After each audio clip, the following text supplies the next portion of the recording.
Hello, ladies and gentlemen.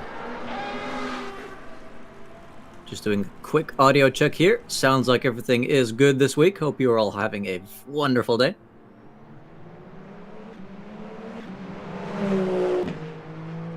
Now, I do believe this is the end of practice, am I right? Yes, you are correct. All right, looking good for Taggart already, provisional P1. Not quite sure what sort of lap time he's set, but he's definitely the fastest Aston Martin out on track at Monza by a long margin. 7 other cars separating him from his nearest, not necessarily teammate, but car mate. As in this series, teammates do not necessarily have to be driving in the same car, as I found out in the second round last time around. This is round 3 of the season, the first real endurance round. Tonight's race, an hour and a half instead of 1 hour.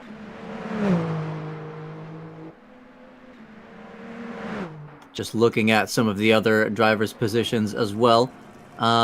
Thunder, one of our race winners, that was actually the winner out last time around in Paul Ricard, currently down in 15th position. So either not here today or just hasn't really set a very good lap yet. We'll have to wait and see what he does in qualifying, but definitely high expectations tonight. Can we get a look at our GT3 drivers as well? Because I'm wondering how Jennings is doing coming off of 2 separate wins. It's a 100% win rate so far this season. Also just down in P12, so I'm guessing pretty confident in that car, not doing too much practice. Maybe the practice was all done offline, you never quite know. That's what I'm guessing.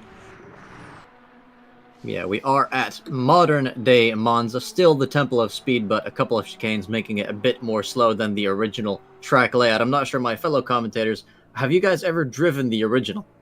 Yes, I have, actually. No, I have not. Ooh, okay. Now, I do want to ask you, Favorka, have you driven the original with or without the oval? With the oval. It was last season in Historic Sports Car Championship here at Phoenix. Ooh, that sounds like I missed out on something fun. Yeah, the classic layout is you can do a lot more slipstreaming around there. You're not getting stopped by these pesky chicanes all the time. Of course, it's a layout no longer used. However, if you do pay close attention to the track, you should be able to see that the oval is still there. It's just currently not in use anymore. And right before they go down to the Ascari chicane, you can actually see that little bridge over the track. That is part of the remaining oval. I'm sure we'll see that a couple of times later. Once the qualifying gets underway, we're just now in the break in between practice and the qualifying session.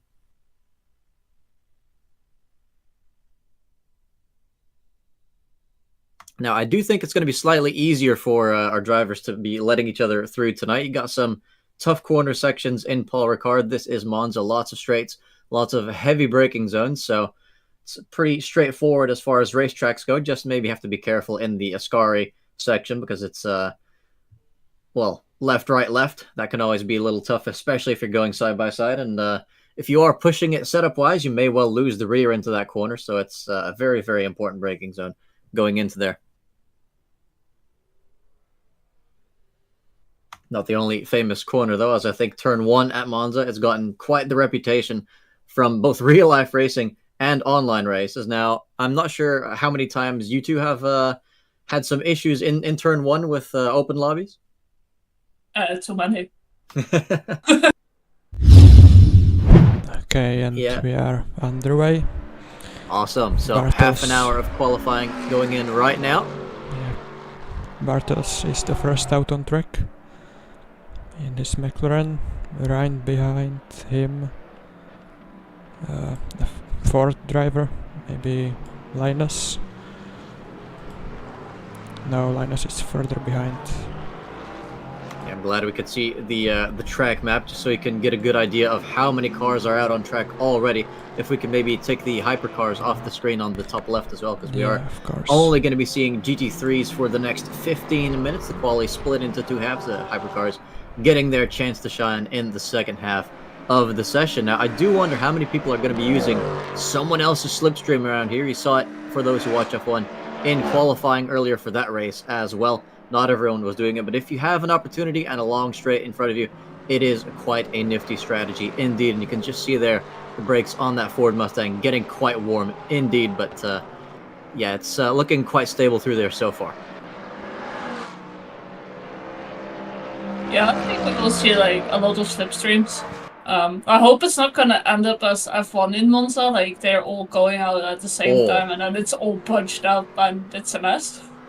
I have something that you'll love to see. I mean, I'm not going to send it immediately, but maybe during like the break between quali and the race, you can look it up. But Formula 3 qualifying at Spa this weekend was absolutely insane, and 11 drivers received grid penalties for the race. Yeah, I did saw that actually. I was like, I haven't seen the F3 3 qualifying completely, but I did saw there was like 11 penalties. I was like, what happened? Yeah, it was a severe case of some drivers slowing down because they didn't want to be the only one without slipstream. Other drivers weaving all over the place. Other drivers overtaking some other slow drivers off the track. There was even someone who crashed into 2 separate people. So it was just absolute chaos. Well, I hope we're not getting something like that here. Yeah, so far it seems like everyone's got themselves a nice little bit of space, except for maybe in turn 1, a bit of cars bunched up there. But you can definitely see Bartel's in clean air. Sometimes it's the way to go. You don't always want slipstream because especially if your car's a bit unstable in the corners, that dirty air could well mess up your entire corner exit and the rest of your straight line speed with it. The first laps yet to come in. They're all on their first flying laps pretty much, including Jennings as well. So looking forward to seeing if that's going to be a pole position or simply somewhere in the top 5. Either way, probably a good enough spot to compete from, especially around a track like this. I think overtaking not the most difficult thing around the Temple of Speed. Well, I only wonder how it's going to end up with traffic if we have the race and all the hypercars on track as well, because it's not a very long track, so I think there's going to be a lot of overtaking from the hypercars. Yeah, I'd have to expect so as well. It's, I mean, I did mention it earlier. They have plenty of opportunities to let each other through around here, except maybe once you get to Ascari, that's the most dodgy section of the track for that kind of situation. Really, if this was at Classic Monza, I think the lapping would be completely flawless. It's just such a good track for slipstreaming past people that it's really not even something you probably even have to think about. But of course, with all the heavy braking zones here, that isn't exactly the same story, as I think Bartels might have gone into the gravel there. We saw a little puff of smoke in front of the Ford driver. I think so, yeah. And Bartels currently in second place, won't be improving anytime soon. Yeah, because there's only one car in front of Franitech, and that's Bartels. So oh, he is actually still out on track though, so he didn't completely beach the car. Might have just been a bit of an excursion with the right-hand tires. Yeah, I think which I can't imagine would improve your lap time. Quite common around this track. Sometimes tip a wheel to the gravel traps that are really close to the track. So I think. And how much time do you think that costs them towards turn 2? I didn't see it, but could be just a tenth, but could be half a second. Depends. Yeah, that's absolutely true. I think. I mean, you can assume worst case scenario if you've really dipped both wheels into it, but if you get still decent momentum out of the corner, which isn't always easy to do in a corner as sharp as turn 1 around here, you can definitely still salvage a lap. But well, I'm not sure how strict the track limits are in this game yet. Of course, I still haven't experimented with it, but either way, if you, I do feel like it's a bit annoying when racing series start to enforce track limits, even though you've like lost time on gravel. I mean, that gravel is there for a reason. If you've touched it, it's done its job. Yeah, I think LMU has done this quite good. Because I don't know, you said you didn't drive much in LMU, but I think it has a great system. Ooh, meanwhile, Franacek has now been dethroned by Weed. It's less than a tenth of a second. Very, very tight here after 5 minutes of qualifying, but he continues on. Clearly that car fueled for several laps of running. Jennings currently down in P6, so not an ideal start to qualifying. Of course, this is a very different track from Paul Ricard. Still long straights, but really straight line speed is more king around this track than I think it is at a track like the French one that we drove at last time. And if you do... It's a very setup dependent track as well. If you do not have a good setup, a good straight line speed, no matter how good you drive, you will not be getting a good position around this track. So the cars that favor straight line speed should be doing well at here at the very least. Oh, and as I say that, Jennings now actually does shoot up to provisional pole, 2/10 ahead of Weed. Yeah, that must have been quite a good lap from Jennings. Yeah, that's the first one into the 49s, first sub 50 of the evening that we've seen. You can see all 4 brakes on that car lit up as they braked for turn 1. Yeah, it's always interesting to just see how hot those brakes can get. You'd think that they might overheat, but as long as you've not closed the brake ducts too much, they cool off a surprisingly big amount by the time you get to the next braking zone. Once again, going purple in the first sector, 2.5 tenths up on that time. Jennings showing no sign of slowing down. The Weed with a purple second sector looks to be improving as well. But will it be enough to bridge a what could be 4/10 gap if Jennings completes this lap with no further time losses or gains?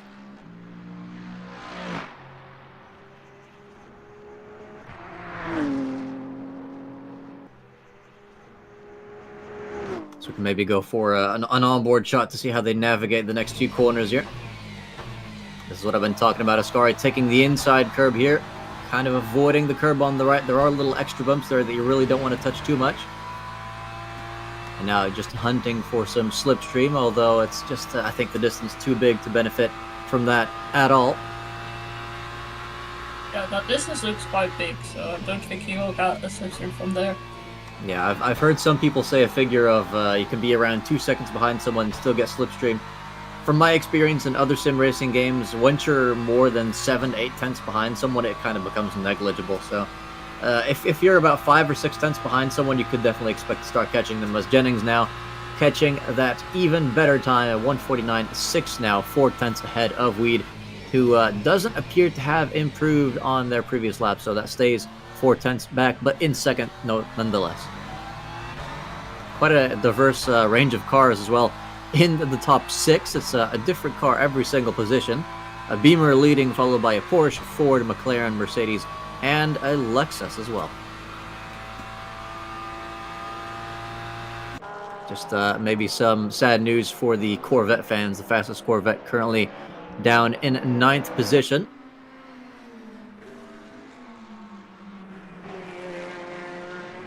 Wormstrand struggling quite a bit in that first sector, it seems.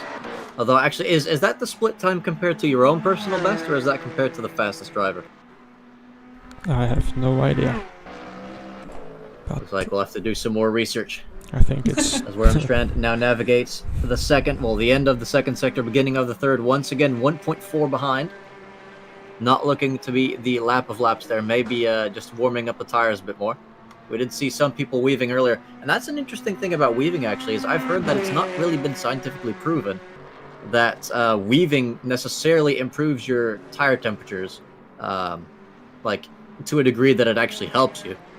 You've seen some drivers don't do the whole weaving thing. They just go in a straight line and they hold the brakes, which is maybe not good for your brake wear, but I mean, if you're in a racing series, you should be getting those replaced whenever necessary. And that would supposedly heat up the core temperature of the tires more, which is more important than the surface temperature that you'd be slightly heating up by doing the whole weaving thing. So definitely a bit of a debate in the sim racing world there, as Jennings once again setting a new PB, this time though by just a few milliseconds, still a 49.6.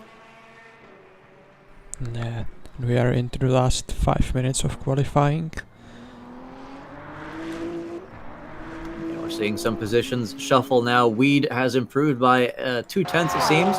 Alexis now up into third as well. 2 Fords behind each other. I think they've leapfrogged some of those other drivers. And I do apologize if you are one of our drivers and you hear me just talking about the cars. I still need to memorize everyone's names. Maybe in the future having a bit of an overlay that actually shows me the whole names as well would be quite a nice way to learn who everyone is here. But you can see Weed now improving in that second sector. Will it be enough to offset the losses in the first sector? He's going to have a pretty good third as well, coming through the final corner now. Name depending on what era you're thinking about, but currently I think it's called the Alboredo corner. Down the start, finish straight. What's it going to be? Stays third. No, down to fourth now. He's been leapfrogged by both Ford drivers. That's interesting, because I think he had a purple sector, but... Yeah, seems to be finding a lot of improvement in that second sector consistently, but he's going to need to tie it all together in the first and third sectors to really bring it home. But if their pace is all this close, I think we're up for a very interesting race, as long as not too many crashes happen, which I hope that would not be the case. No, I think the only crashes that can it takes a lot of curb there, and someone has gone off. Yeah, you can see the Ford went off there, so no extra slipstream here for Wheatus. Jennings once again improving. It's a 149.4 now. Once again now 3/10 ahead of second place. I think it was getting a little too close for comfort for Jennings, so just decided to extend their lead even further as we now enter the final 2 or 3 minutes of qualifying for the GT3s, and then the hypercars will get out on track for their pole position, and I'd have to assume they'll be faster than these cars. Well, I would be very surprised if they're not. And maybe if it suddenly starts raining or something. I mean, I do see some droplets on the windshield, although that might just be gunk from whatever insects they've hit. Could be. Yeah, I don't think those are raindrops. No, it looks quite sunny out there, so if it's rain, I would be very, very surprised. I mean, if it's rain and it's sunny, we should be expecting a rainbow anytime now, as this is Weed going through the final corner. Once again, does have a good first sector, but that's not going to be a good third sector when you're peeling into the pits, so lap time aborted there. Track limit violation. I'm not sure how the game decided that. He just went into the pit, so it cancelled the lap. That's quite usual. Yeah, as long as he doesn't get a penalty for just retiring into the pits. As you can see, Jennings here not on a push lap. But who is improving is Brown. He has improved in his first sector, so let's hope he won't peel into the pit lane. Yeah, let's maybe go on board with Brown here in the neon yellow Lexus. Very striking livery. Underneath that little bit of tunnel oval section of the track that I mentioned earlier, heavy braking for Ascari, taking that inside curb, avoiding the right-hand side, taking a little bit more on the exit here. You can just get away with it, and it will improve your exit speed as long as you don't have to countersteer too much. Down under the next bridge, getting close to the braking zone, hugging that left-hand side line to really open up the corner.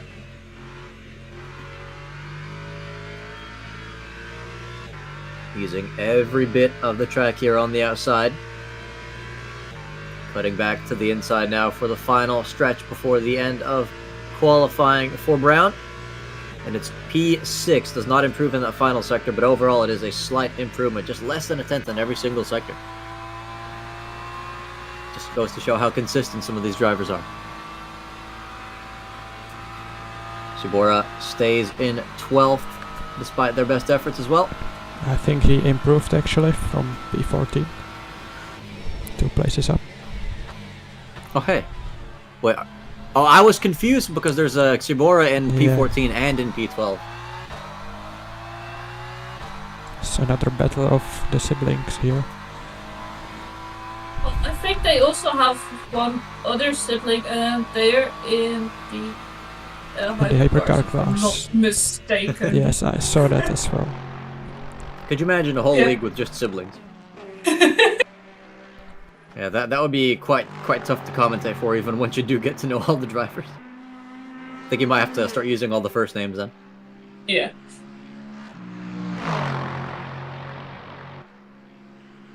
We have the hypercars. You can see them on the mini-map starting to get out of the pits now. On their out laps. As the final GT cars finish their session. You can see Brown still pushing, still within a tenth in every sector. Not finding any major improvements or making any major mistakes. That's good consistency for the race, but will that P6 pace be enough to gain any positions?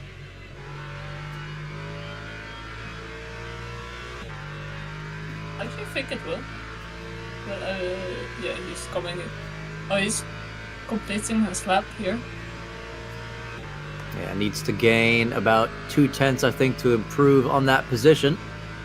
And does not end up doing so. Stays in 6th place. As who's that final GT3 we have going through the final corner? Which I said I think it's called El Burrito corner, but I still call it Parabolica any time of the day. I think it was just someone peeling into the pit lane. Yeah, so I think that's qualifying very much over now for the GT3s. They're just coming, well, coasting back home now. Let's maybe take a look at who's leading the hypercar train. That would be Florian Fowler starting this lap. Yeah, Weller, I believe, with a new livery as well, if I'm not mistaken. It looks new.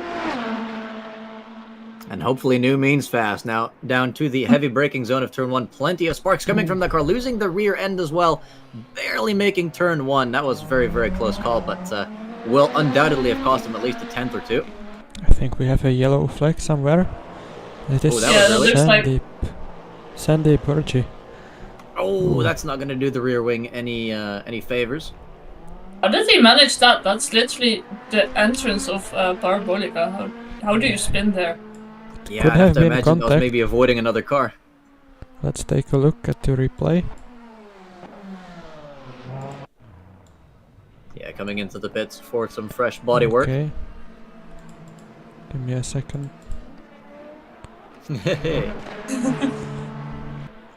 Okay, and...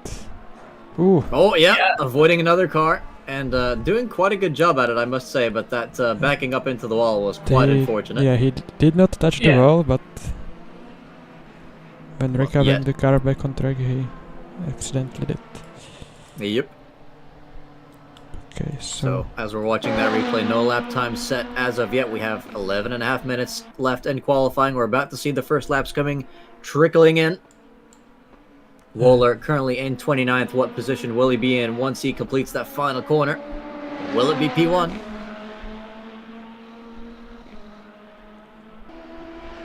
Get your bets in now. As yes, it very much is P1 with a purple sector 3 as well. The fact that he only had a purple sector 3 though means that the cars behind him are already driving slightly faster, so expect to see that lap time being beaten. Taggart there beating Wohler by just 3 milliseconds over the entire lap, so that is tremendously close. I hope they can stay that close throughout the race, because that would be an amazing battle to look at. As Peterson now starting a lap as well, but I don't think setting anything valid on the outlap.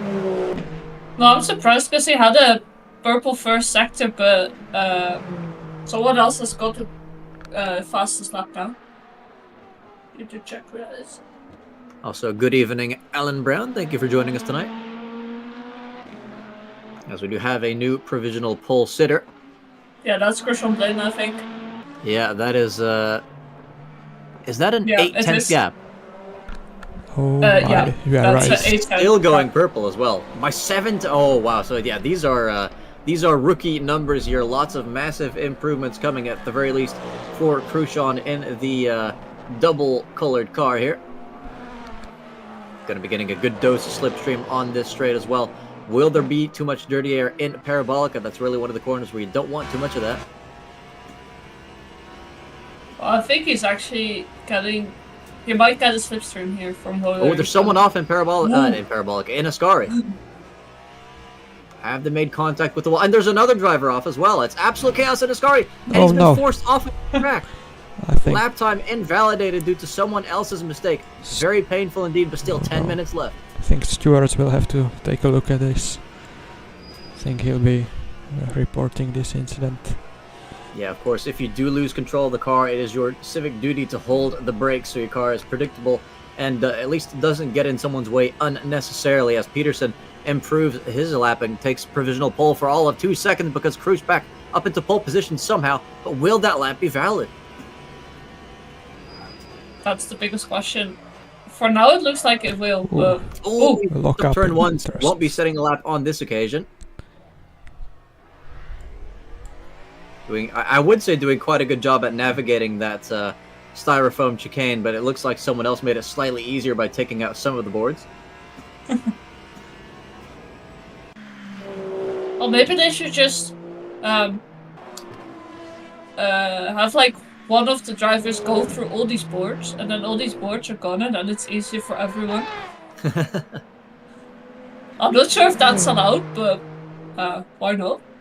So something within me tells me that would be the fun solution, but probably also the very illegal one, as Peterson here improving by about a tenth per sector again.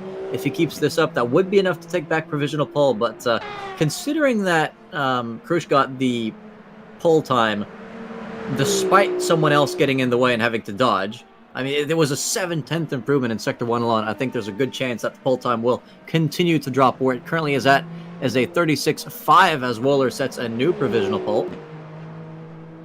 Will Peterson beat it? No. No, comes in right behind, just less than a tenth of a second separating the two. It's very, very unpredictable here this session. I couldn't tell you with certainty who's going to end up on pole. I mean, we do have Krush with a really, really good pace. You saw that mistake into turn 1. If you make that kind of mistake consistently, it's going to be hard to beat the rest of your opponents. You can see a bunch of cars bunched up around the Lesmos as well. I think one of them might have just let someone through or has crashed. I'm not entirely sure. I think someone has let someone through, because there wasn't a yellow sign, so far as I could see.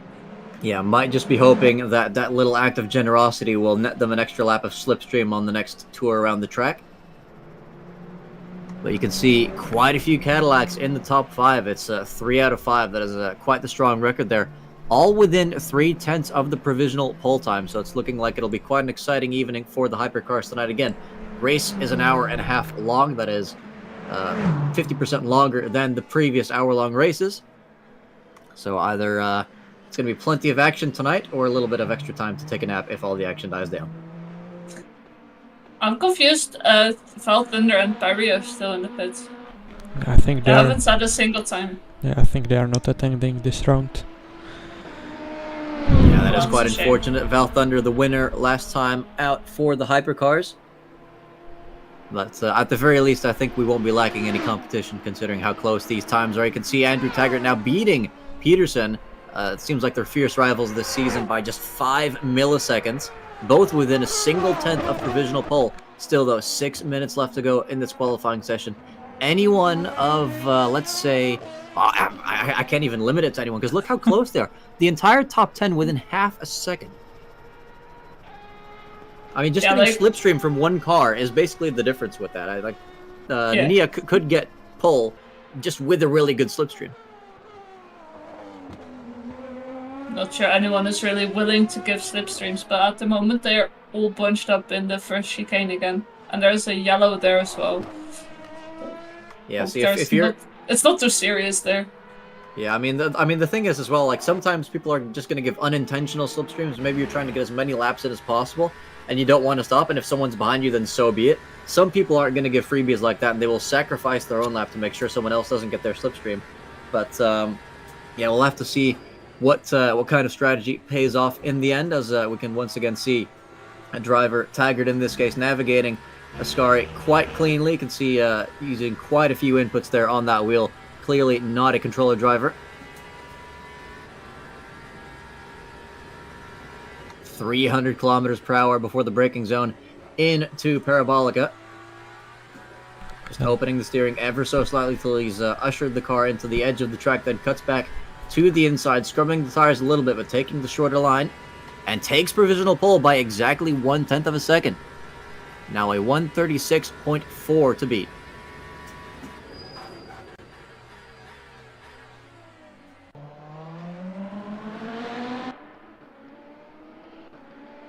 Shipor down in 8th position, improving in that first sector, going through the first Lesmo. Next up on the menu, the second Lesmo. I find that one a little bit tougher to nail. Exit really important for the upcoming straight. Looks like he's done quite a good job at it. We have a yellow in Parabolica though, so I hope that won't... Ooh! Yeah, that's... continue, so it won't harm his lap. Yeah, Kshiki there returning to the pits. I mean, of all the places to have an incident, that's got to be one of the best ones. Let's can take a look instantly at peel it. back into the pits. But for the people that are going into the pits... Oh! Okay, yeah, that's a replay. I was thinking that was another live shot. No, but that's a big Ooh. hit. Yeah, that's a Leclerc crash right there. I'm pretty sure I've seen that in that exact same corner. Very unfortunate. That car looking probably much better than it has any right to after a crash like that. But for the people coming into the pits now, they're going to want to get out almost immediately because 3.5 minutes left in this qualifying session. A lap is just over a minute and a half. Well, it'll be very, very tight for time at this point as Andrew continues to try and improve, but so far not finding any extra successes in the first two sectors.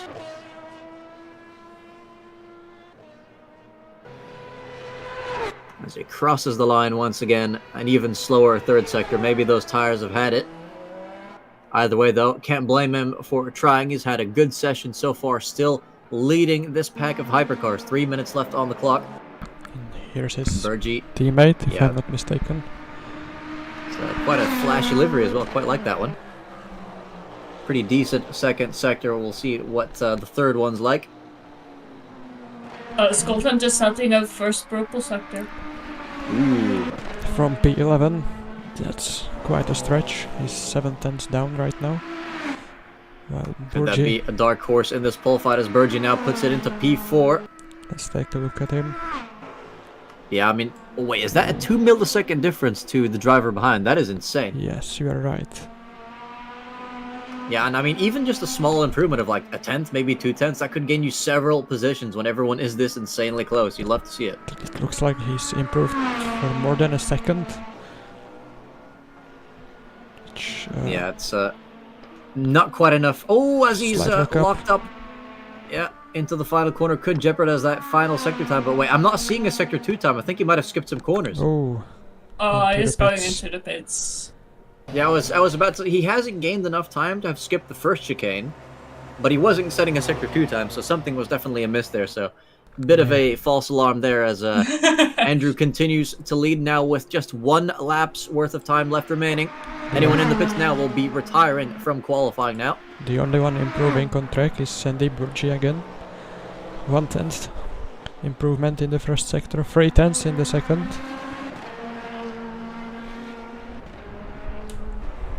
Yeah, that is quite a strong improvement. This could be a provisional, well, this could be a definitive pole time. As we take another look at that flashy car from the front. As he's slowing down a bit more than he should there in the final corner. Definitely using all the track on exit once again. Burgi crosses the line and puts it on. Not pole position, stays P4.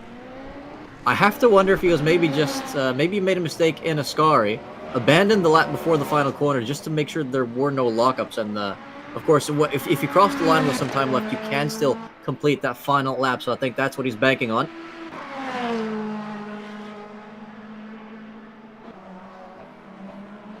As one of the two Wars is now in the pits, so his qualifying's come to an end. There's another driver just looking at his colleagues at the second chicane. Sandeep did not improve in the first sector, but who is improving is Florian Fowler. Can he get pole? I think Burgi's still in it as well. Needs just an improvement of about 2 tenths. Has to find a 10th per sector left on this lap. Not a great second sector from Euler, though. It's going to be a miraculous final few corners to take pole now. As Andrew won't be improving now, stays on a 36.4. Will that be enough for pole position tonight at Monza? Peterson does not beat him. Yeah, Peterson crosses the line in third. He'll hope to do a little bit better than that in the race, but nonetheless only a 10th and a half away from pole. He's got everything to fight for tonight. Wohler crosses the line, does not have a miraculous third sector. He stays second place. Can anyone still dethrone him? Cross the line. Burgi does improve massively in that final sector and takes pole position. Almost 4 tenths. That is crazy. Wait. How does that make any sense? They said there were 2 yellow sectors in the first 2 parts of the lap, Yeah. and then a 1/10 improvement in the final sector. Yeah, I think you're right. That is very, very strange. Well, the yellow sectors are like compared to To his lap time, I think. Yeah, I guess to his that. own lap time. So I guess it was like really minimal these yellows, and then Ooh, yeah, but Cranston been dethroned a big Burgi. improvement. Wow, I We was have not Wow. expecting different such a late there. upset. We saw Krishon be very, very strong in the middle of this qualifying session, and reminding us at the very end that he does indeed have the pace for this kind of stuff, puts it on the real pole position. And I'm thinking for Burgi, what might have happened there was he set really, really good times on that sector times on that penultimate lap, but then when he aborted the lap, we didn't really get to see how much time he'd gained, since it wasn't a new overall personal best. And then the final lap might have been slightly slower than that previous lap, but since we didn't know what gains he had on that previous lap, it could still very well have been much faster. Yeah, possibly. Yeah, so who's actually still setting a time now? I think it's pretty much everyone done and dusted. So, Krishon, your actual pole sitter tonight, tremendous comeback at the end of qualifying, was languishing down in the midfield for quite a bit of it, but stayed in the running and took it at the very death of the session. Burgi, with a late shot for pole as well, starts the race in P2. Andrew, who'd been in provisional pole for quite some time, will be starting in third with a whole bunch of the rivals right behind them. And when we take a look at the manufacturers, it's 5 different cars in the top 10. Cadillac, Lambo, Aston, BMW and Toyota. There's quite a difference. Yeah, I mean, I did talk earlier about how having a car that does well in a straight line will be a massive advantage around here. It looks like all these hypercars are doing quite well for themselves if there's no form of dominance, unless maybe Cadillac having a slight midfield advantage, but that's not quite what you want to be going for. But either way, the Cadillac is on pole, so you definitely cannot say it is a bad car.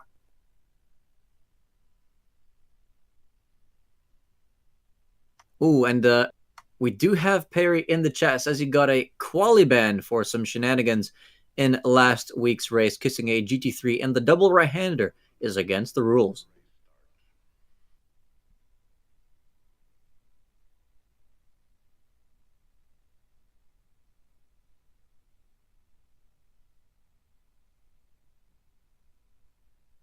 We'll see you back very shortly once the preparation for the race has gotten underway. I'm sure they're all just making sure they're nice and hydrated and supplied with the correct car and pit strategy setups.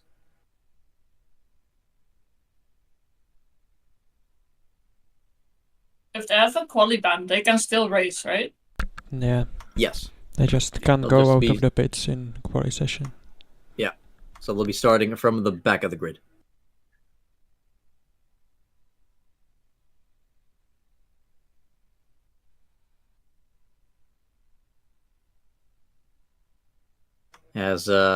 As we wait for our drivers to get ready, I'll just do a quick quali rundown, starting with the hypercars. We have Krishon in pole position, Sandeep Burgi alongside him on the front row of tonight's race, Andrew Taggart up in third, followed by Florian Wohler, then Kenneth Dahl-Peterson in fifth position, Ryan and Ben Wart just behind, Jacob Xibora in eighth, followed by Jose Santana in ninth.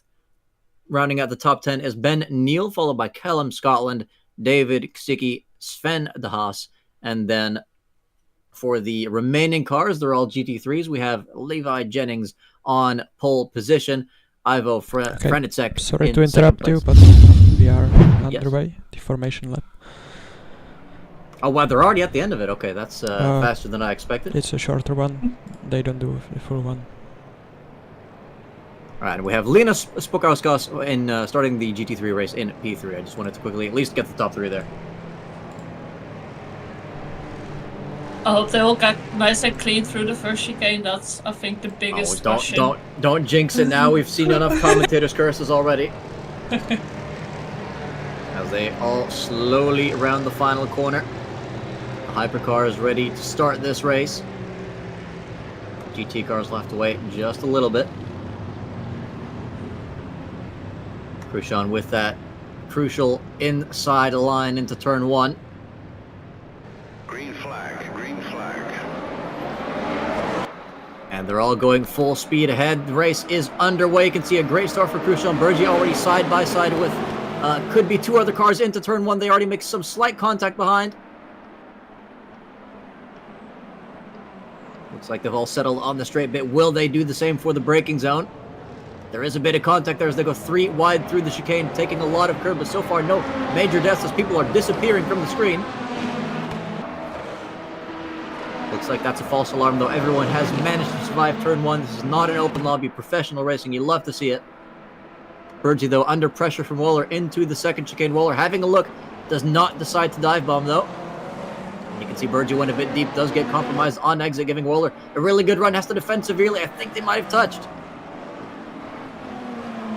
But Waller just can't send it into the first Lesmo, so Burgee holding on for dear life, doing an absolute service for Krushan in front. He's already got a 2.5 second lead.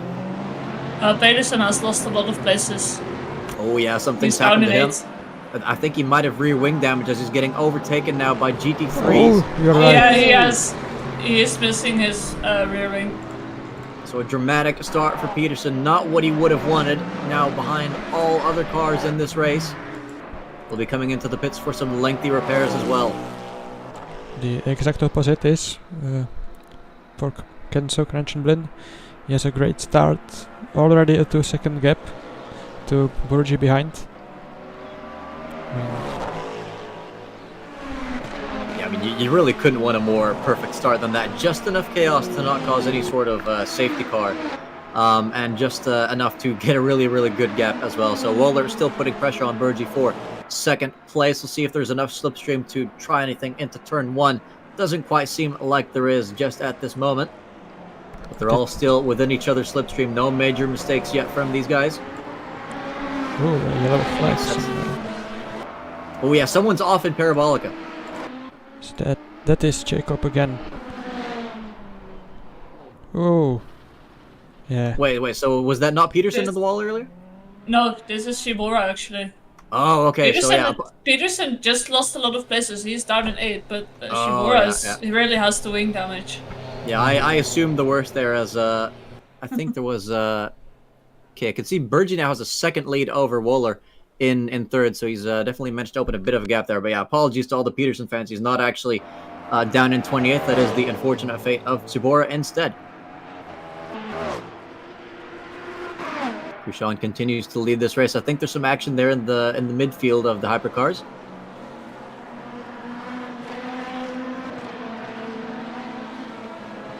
If we could maybe go 4 cars down here.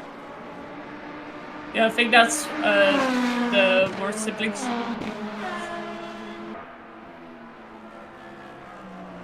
Yeah, I have to wonder if the wards are helping each other out. I wouldn't be surprised if they do. Because I mean, you'd always expect that. I mean, they are in the same team, right? I think so.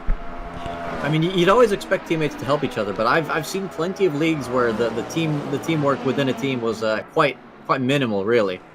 So it's not always predictable, even within a team, what the drivers are going to do. You can see some pressure there on the second ward from behind as well. I believe that is Scotland.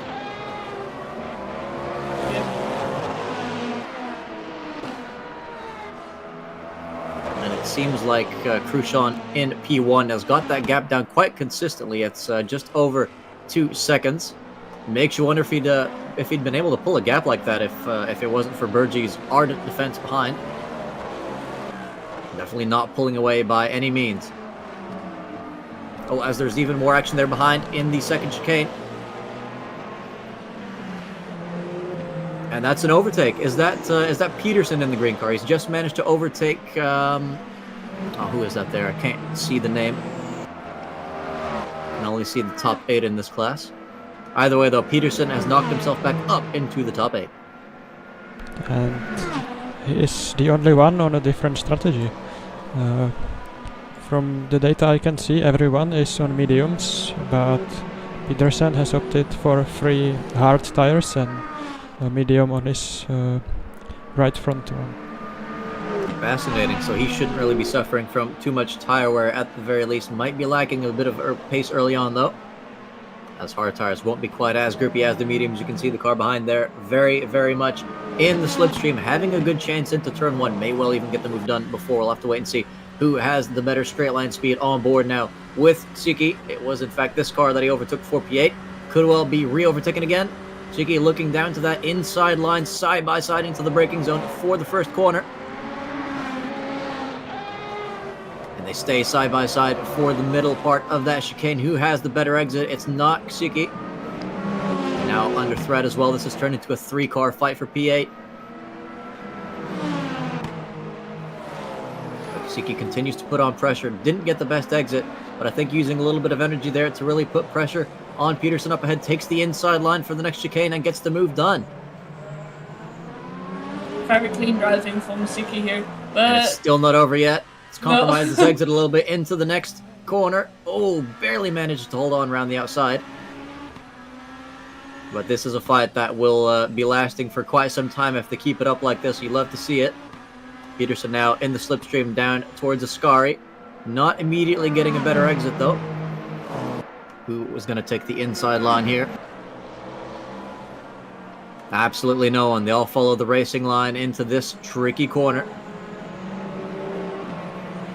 Meanwhile, the race leaders continue to trundle around at the same insane pace, keeping the gaps quite consistent as well, so no action there in the top 4 positions.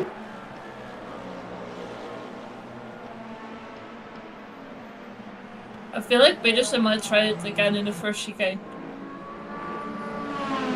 I wouldn't be surprised whatsoever. It's a good spot for overtaking. As you can see, the leader here still with a 2-second gap, though it seems to be shrinking somewhat. Might just be strategy here from Cruchon to race a little bit conservatively, maybe save some fuel. Keep the tires alive as well. There's also a fight going on for P6 in the GT3 class. I think that's a 3-way fight. Yeah, let's take a look at him. Jennings currently still leading that class from pole as well, so flawless race so far. Once again with Weed chasing Jennings down. Saw the same stuff in Paul Ricard. And yeah, this is definitely still all to play for here. Any mistake by the lead car in this battle, and you could well end up losing 5 to 6 places. There's a bit of a trade forming here. Yeah, that there is, and that means we could see some more overtakes in turn 1 as Weed now gets the fastest lap in the GT3, so no longer belonging to Jennings. Mercedes looking to the inside, looking to the outside. Could he try another switchback? No, commits to the outside, and just behind as well, an overtake from the Mercedes, from the Ford on the McLaren rather. Quite a clean move indeed. I think that was Franicek.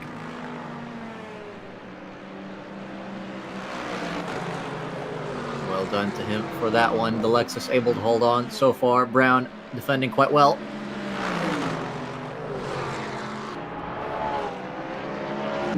There was a yellow in. Hold on, there's go to Peterson. Go to Peterson.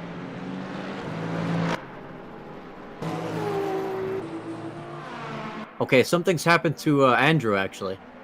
I was seeing some position swapping there. Oh, he's in the pits. He's in the pits. There was a yellow in Parabolica, so maybe he had an accident. Yeah, it looked like there were quite a few position swapping there. I think he's retired from this race. That is very, very unfortunate. He's going. Who are we watching now? Ben Mila, I think he went straight through turn 1. Oh, so very early drama here, and yeah, I mean it's really, really unfortunate to see because this race we're only 9 minutes in, still all to play for over a very long period of time. This is the exact type of race you don't want to be taking risks in unless it's absolutely necessary. Andrew finally looked like he has a good race. Oh, and here we can actually see now the Lexus sending it down the inside of Parabolic and making contact. McMahon there, re-overtaking now. It's 3 wide almost through the final corner. The McLaren coming out on top, but will he be able to hold that lead through turn 1? It's not got the straight line speed for it seems. The Lexus under more pressure from behind as well. It looks like there's still a car standing still in the first Lesmo. Oh, you're right. But here you can once again see a battle of the breakers. That is tight. Yeah, that was incredibly, incredibly tough, but they all kept it out on track, and now they're driving 2 by 2 out of turn 2. Who's going to be the first into turn 3? Well, turn 4 rather, because turn 3 is a very long right-hander. Crucial braking zone coming up. Could we see any 3 wide action here? 2 wide, they're going to make contact. Contact. Yeah, very, very lucky to not spin the beam around, but there is more contact there. I think the Lexus pushing the car behind the Ford. Frantic into the gravel somewhat. Now vulnerable to the inside of the other Ford. I think Frantic has lost 2 places because of that. Oh, yeah, that's very, very unfortunate. But they're all still in this fight, especially if these 3 up ahead continue to battle. You can see a very good exit for the Lexus driver now, putting pressure on the Beamer of Tsuburra. But looks like he's bump drafting him. So maybe a little bit of strategy going on there. Still letting his presence be known, though, looking to that inside line, cutting a little bit of the entry corner, avoiding any understeer. It's quite funny, actually. I think people are going through that corner more carefully in qualifying than they were during the race. Meanwhile, the race lead for Hypercar, I don't want to check that out at the moment, but it is only 1.3 seconds now, so that lead has shrunk quite significantly. Peterson up into 6th position as well, under pressure from a fellow Toyota behind. And you can see here they're getting lapped by the Hypercar leader now. So this is an absolutely massive gaggle of cars going down the main straight. You can see on the minimap, half of the grid is right here. And Hypercars are there as well. Yeah, this is going to be tough for Berger and Waller, because they have a whole field of GT3 cars in front of them, but they're all battling for position. Yeah, Cruchon really caught them at the perfect point in time. It's they can all get out of the way on the straights, but once you get into that really tight chicane, they all kind of converge into one line, and if you are the Hypercar behind, there's simply no way to get through there without losing a significant chunk of time. So the gap to the leader is now once again 2 seconds in the Hypercar division.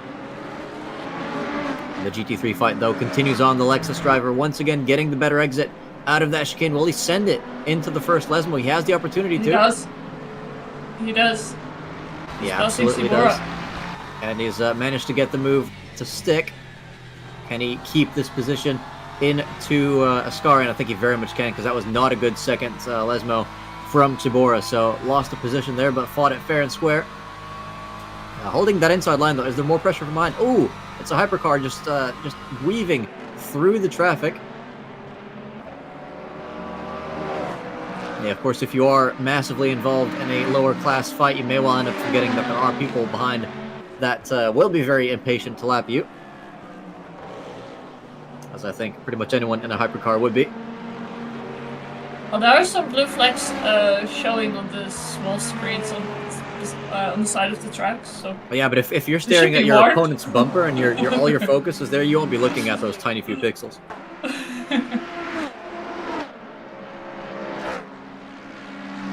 For now, they can race a bit clearly again. There's no Hypercar for now. Yeah, just some more in the distance there. Oh, as I think that might have been some minor contact or maybe some desync. Even I'm not entirely sure. It is lagging a little bit.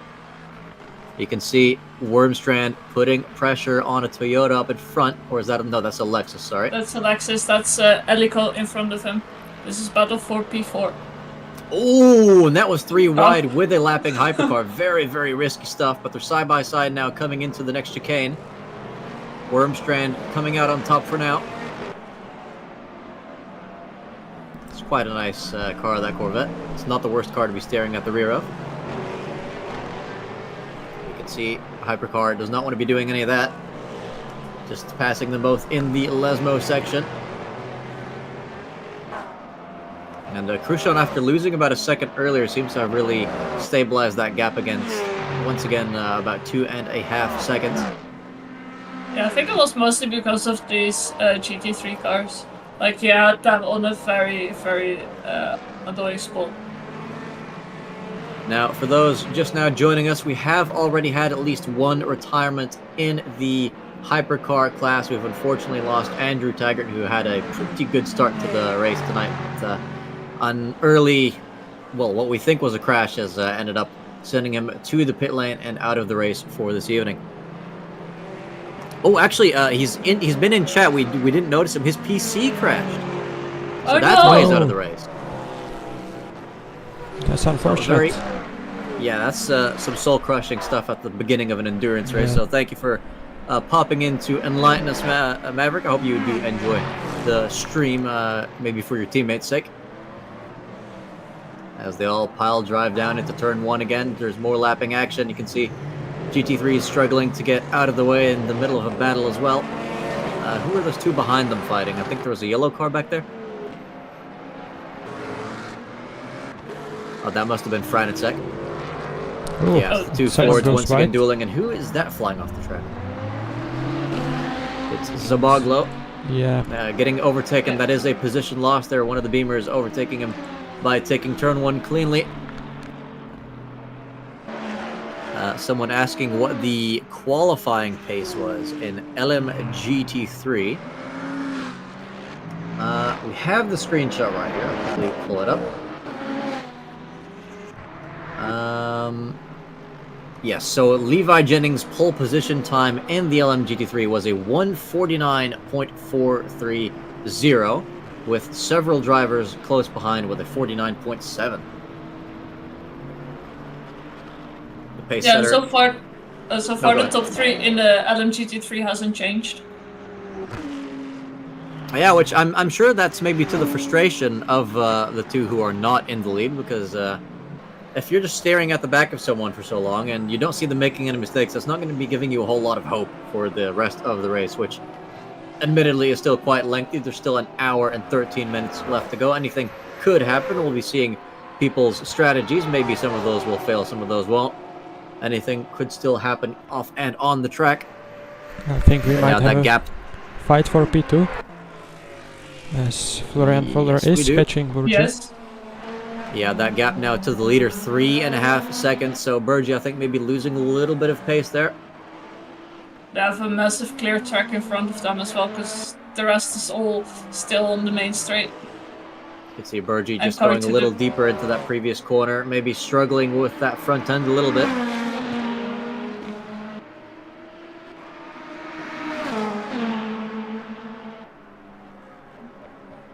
Let's Was maybe Burgi, go on board was with Bur- Waller.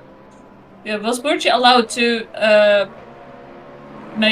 repair his car after the spin he had in qualifying? Yeah, I think so. No restrictions here. Alright, that's good. Ooh, looks like Worm's under pressure again as well. That's a gap of just 0.2 to the Lexus driver. Oh, you're right. And I think they have caught up to Spakaska in P3. Yeah, that could be a multi-car fight for P2 now, because he's Let's not take too a far look. behind Weed either. Yes. Looks like they are closing in.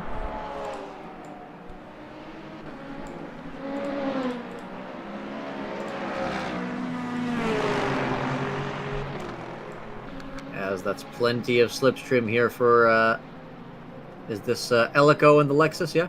Yes, Yeah. it is. Yeah, but doesn't really seem to have the straight line speed despite a really, really good exit. Gains a little bit of time on corner entry into Parabolica, stays very, very close. Dirty are not an issue for that car in this part of the track.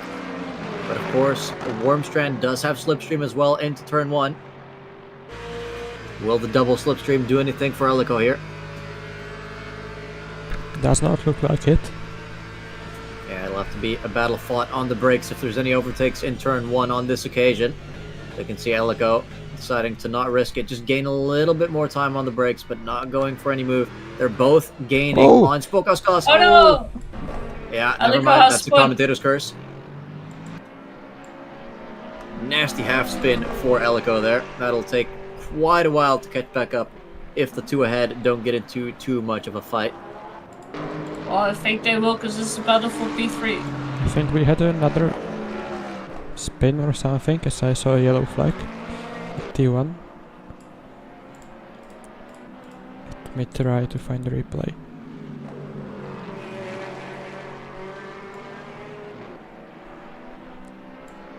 In the meantime, we have Wormstrand catching up to Spakauskas. Okay, so it looks like it was Bartels who spun. Ooh, Ooh. Yeah, maybe he did. even a slight touch. Let's look at it. Yeah, again. minor contact there after the spin. Oh, and you can see a lot of those styrofoam or polystyrene or whatever the heck they are boards in turn 1 very much falling victim to the driver's misfortunes. Yeah.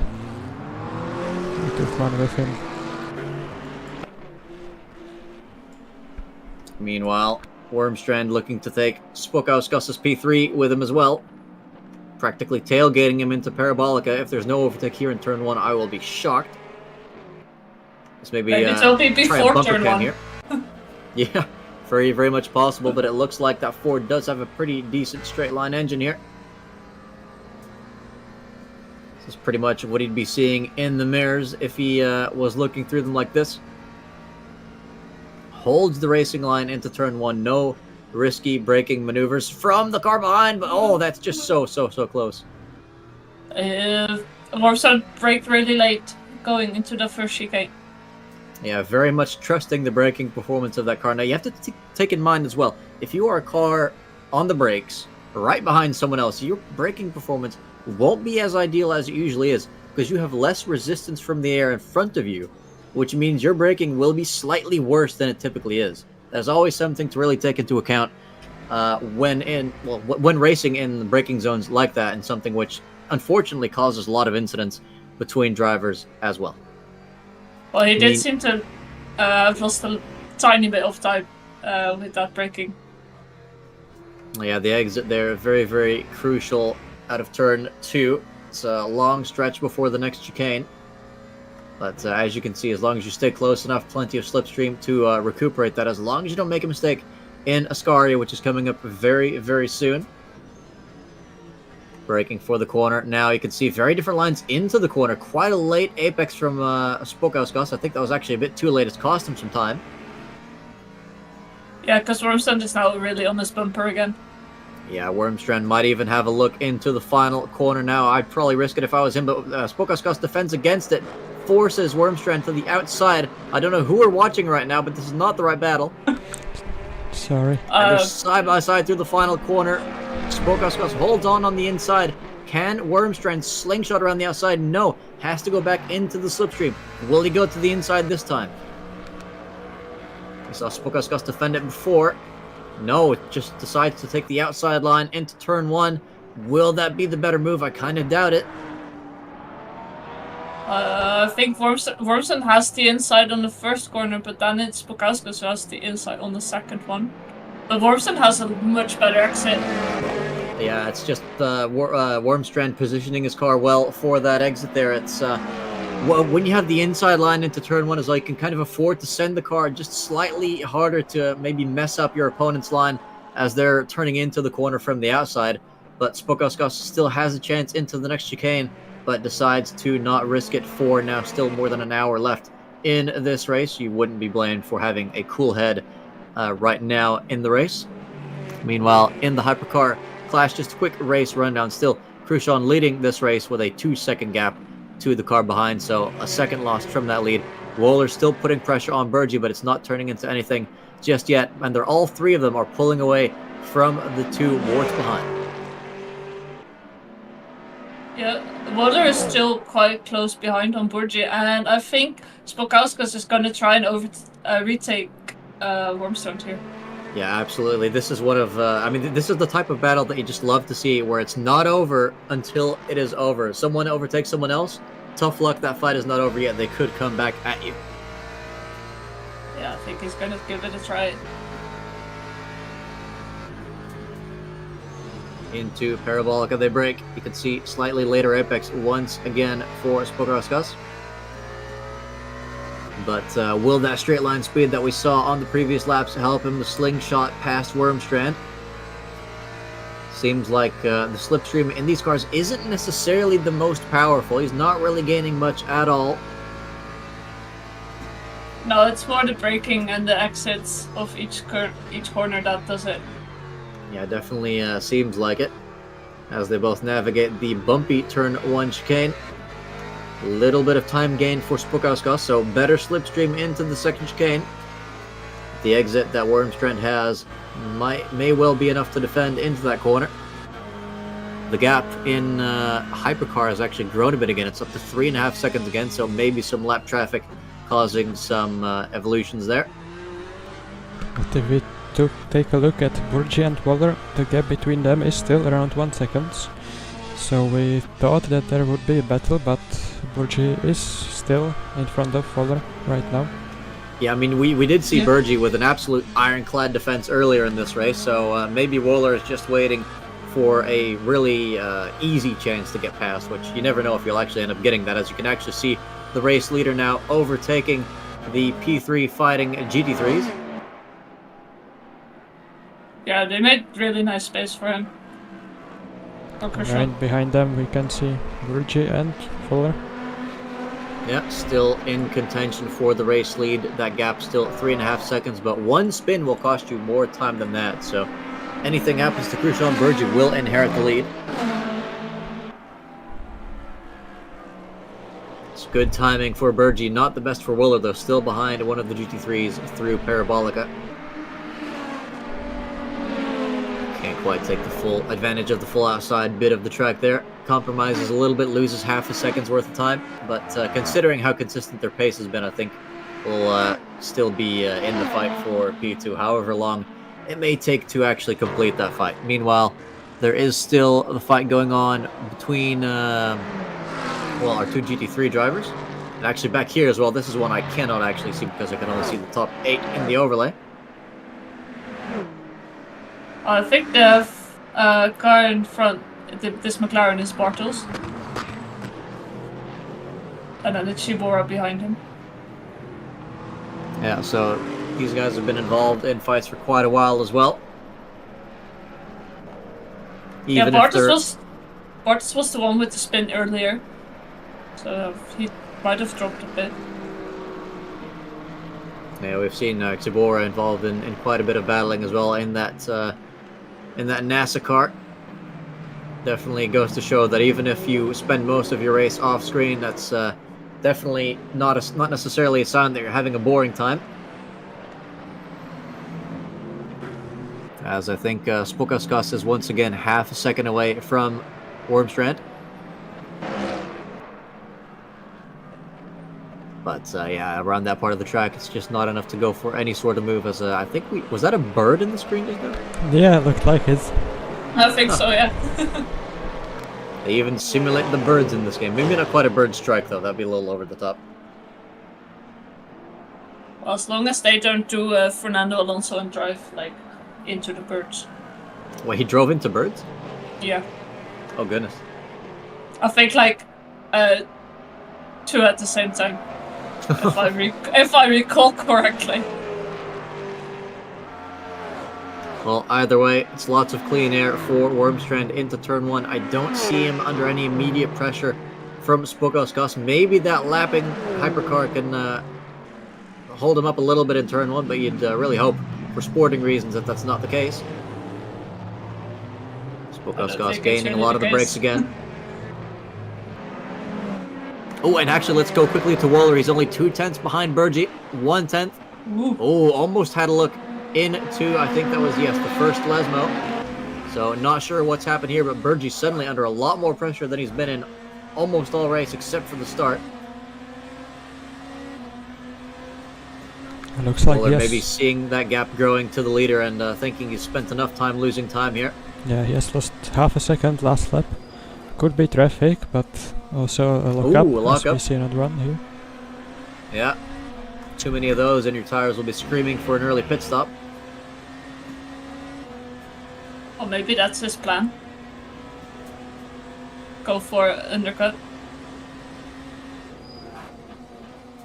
Yeah, we'll have to see. I do wonder how powerful the undercut is around here, but we've done half an hour of racing so far. No pit stops for tires just yet. They're holding up pretty decently so far, I'd have to say. And despite that messy entry into Ascari, you can just see a pretty good gap as well to Wohler behind. Not able to send it in to turn 1. I think if this were the classic layout without the chicane, may well have had a shot into the first Lesmo.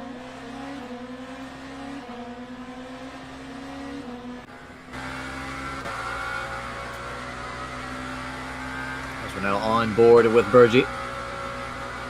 Is Wohler flashing his lights at some... Was that a car off track, or am I seeing things on the minimap there? I think, yeah, the map is quite broken. That is unfortunate. And you can see 2 cars stuck on the last straight, which they are definitely not there.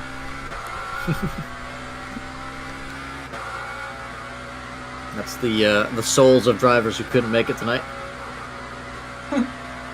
It's like they're ghosts. They're hunting those places now.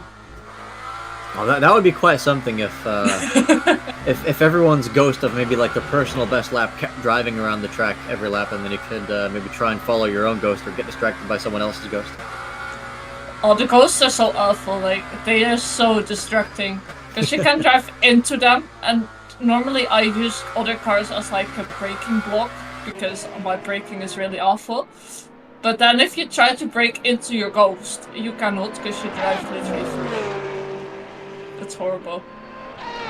Yeah, definitely not everyone equally as big of a fan of ghosts. Some people liking them a bit more than others. For me, it helps me in time trial, but if I had to see that in the middle of a race, I probably would get quite distracted as well. Meanwhile, you can see Spokoskas has actually gotten past Wormstrand again, so back up into 14th position, or P3 in class rather. So quite well done to him. I kind of wish we would have caught that overtake, but you can't catch them all, I suppose. This isn't Pokemon. Hashtag please don't sue us, Nintendo, for saying that word.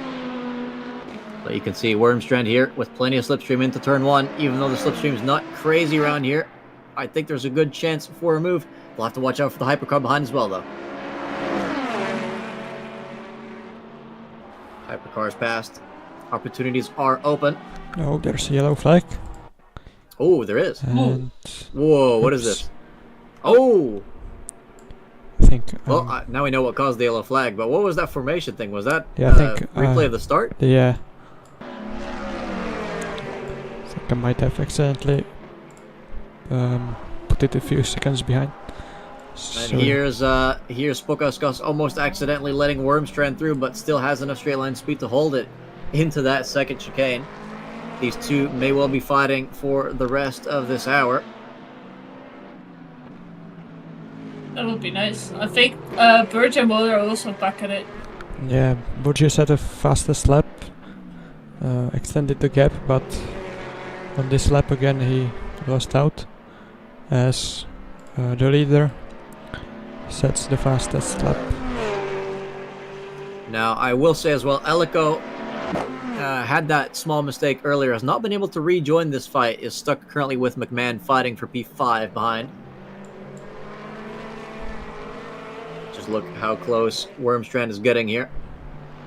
And you can see these two. I mean, if the two ahead do anything stupid or silly, this could turn into a 4-car fight for P3 in class, so that would actually make things very, very interesting, but we'll have to wait and see how that pans out. Elico not quite able to close that gap, at least based on what we've seen so far. Meanwhile, Wohler once again 1 second behind Burgi, no longer too much of a threat, at least not for the coming laps at this rate. They are still driving away from the two Warts, however. Peterson, I think, maybe getting slightly closer to the Wart brothers. Wormstrand bides his time, inching ever closer in the braking zone. It always looks like they're about to touch bumpers.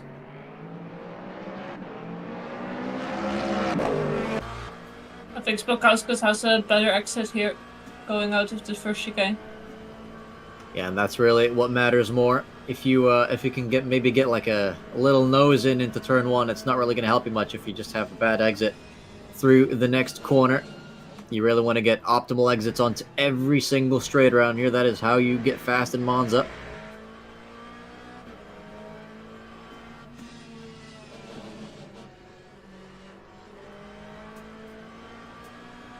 Further behind, McMahon almost a second behind Elico now. Finally starting to learn some names here.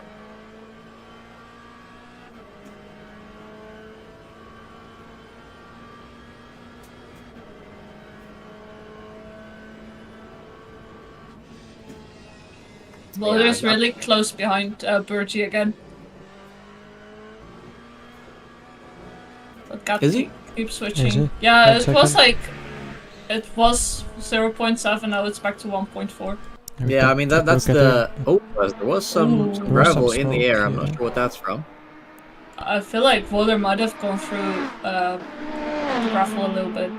Maybe.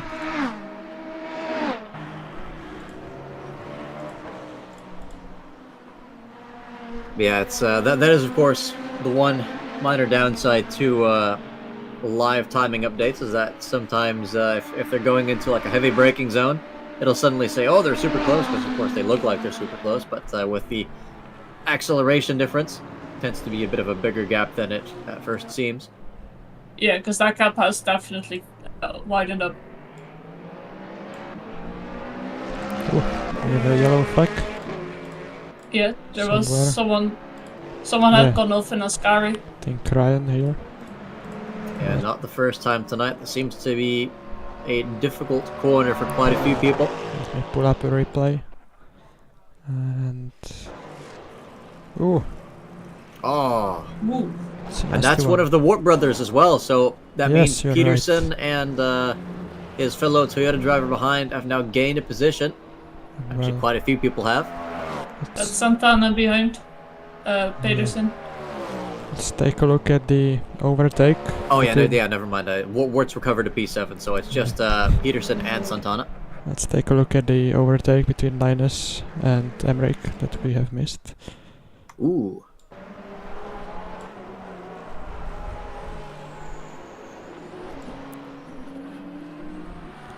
Clean Yeah, one. just not fighting that very hard. I think these two are very much prepared to keep fighting for Okay. quite a bit longer.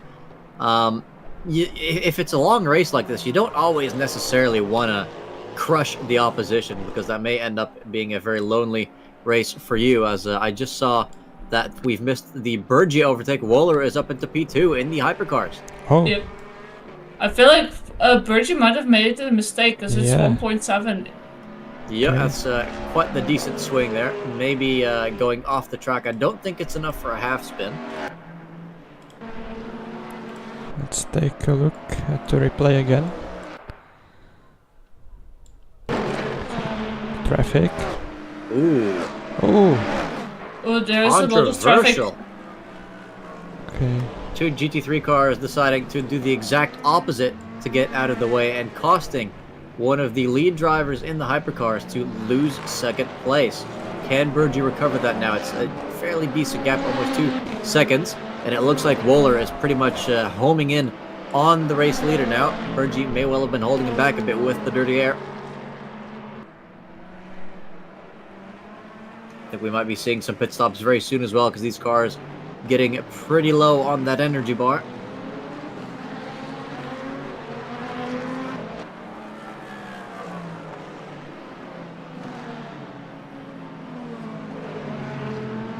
Through Well, Lesmo something 1. happens.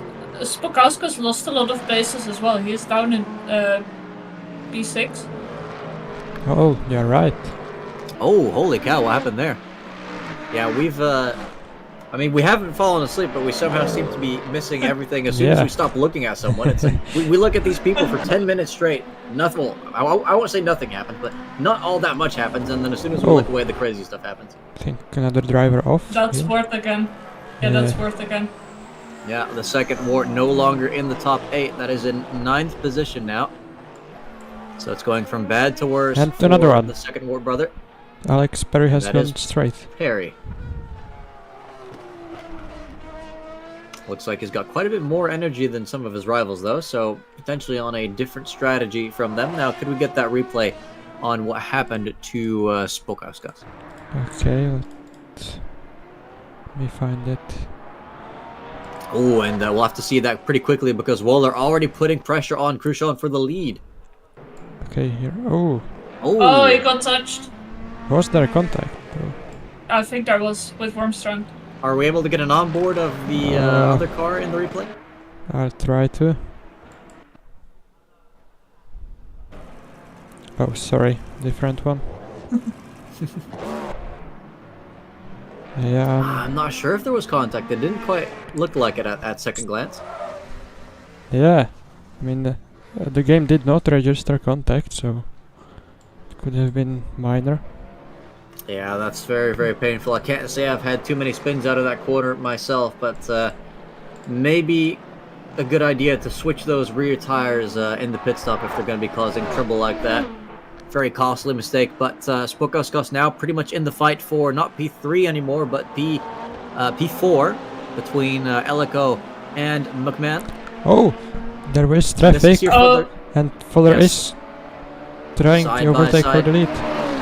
Yeah, this is for the hypercar lead down into Parabolica. A tremendous run by Waller into the final corner. Manages to get it done on the brakes, but can Khrushchev come back on the start-finish straight? Has a wider line, is going to have all the slipstream he needs into turn 1. Has been leading this entire race. Will he be able to take it back? Bit of extra slipstream here from a GT3 car. They're going to have to pull out on time as to not hit them. Khrushchev not taking any risks, not following. Oh, Waller through it, and you can see why, because Waller simply sent it too hard on the brakes. Will have to relinquish some of that time. Oh, he does here. Oh, he lets Khrushchev pass. Yeah, very gentlemanly behavior there from Waller. So the lead now back into the hands of Khrushchev Blin. I think he had to avoid a penalty as well. For Yeah, track it's limits. unfortunate for Waller because the overtake was completely fair. A bit of a choppy exit Now we have from Ascari for Khrushchev. now we have a freeway fight for the lead as Burgi joins them. Yeah, well spotted. Burgi now in this fight as well. The top two have cost themselves a little bit of time. Yeah, just about 3 or 4 seconds between them. Now, since Waller's still in P2, I'm expecting this fight to spice up quite soon because you saw just how few laps he needed to go from passing Burgi to attacking Khrushchev.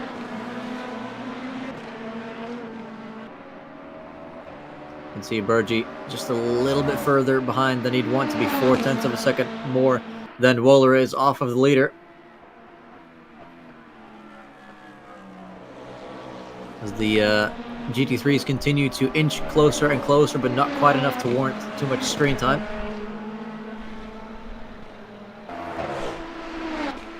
Khrushchev seems to have been a bit more generous on his virtual energy tank. Yeah, he might go for an overcut, 1 or 2 laps, perhaps.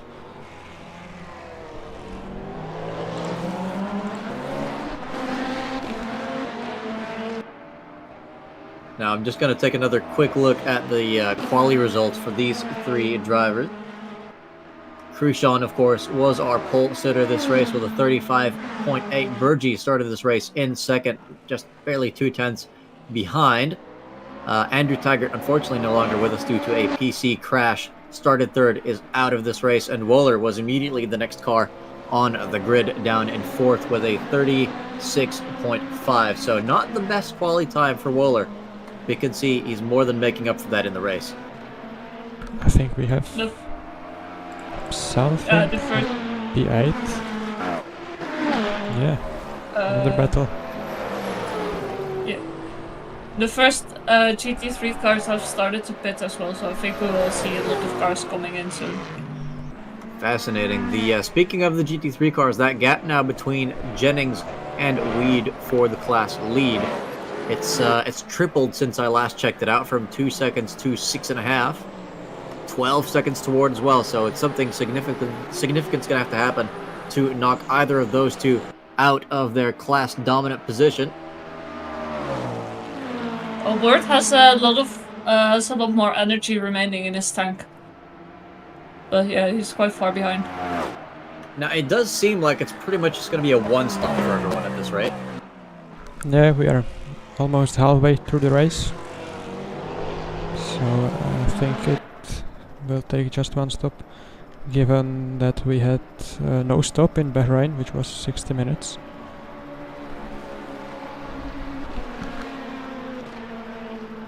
Yeah, that makes the strategies a little bit simpler for the drivers. No way to push it without a pit stop, or no reason to try and avoid a double stop. Yeah, let's take a look at the energy once again. Yeah, I think Waller, Burgi and Pedersen will have to box this lap. They are on 4%. Or maybe the next one, but I'm not really sure about it. Now just 44.5 minutes left to go in this race. Pretty much around the halfway point.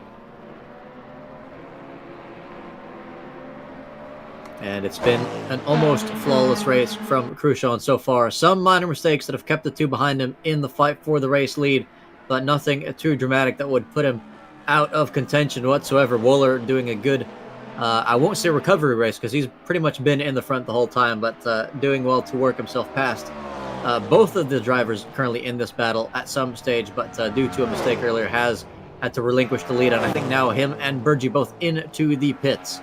So they're doing the undercut on Khrushchev. We'll see which is stronger, the over or the undercut. Well, Khrushchev has a bit more energy in his tank, so he's gonna come in next lap, I'm sure. Yeah, but if the others have fresh tires, you have to wonder how much of an advantage that's gonna pose for them.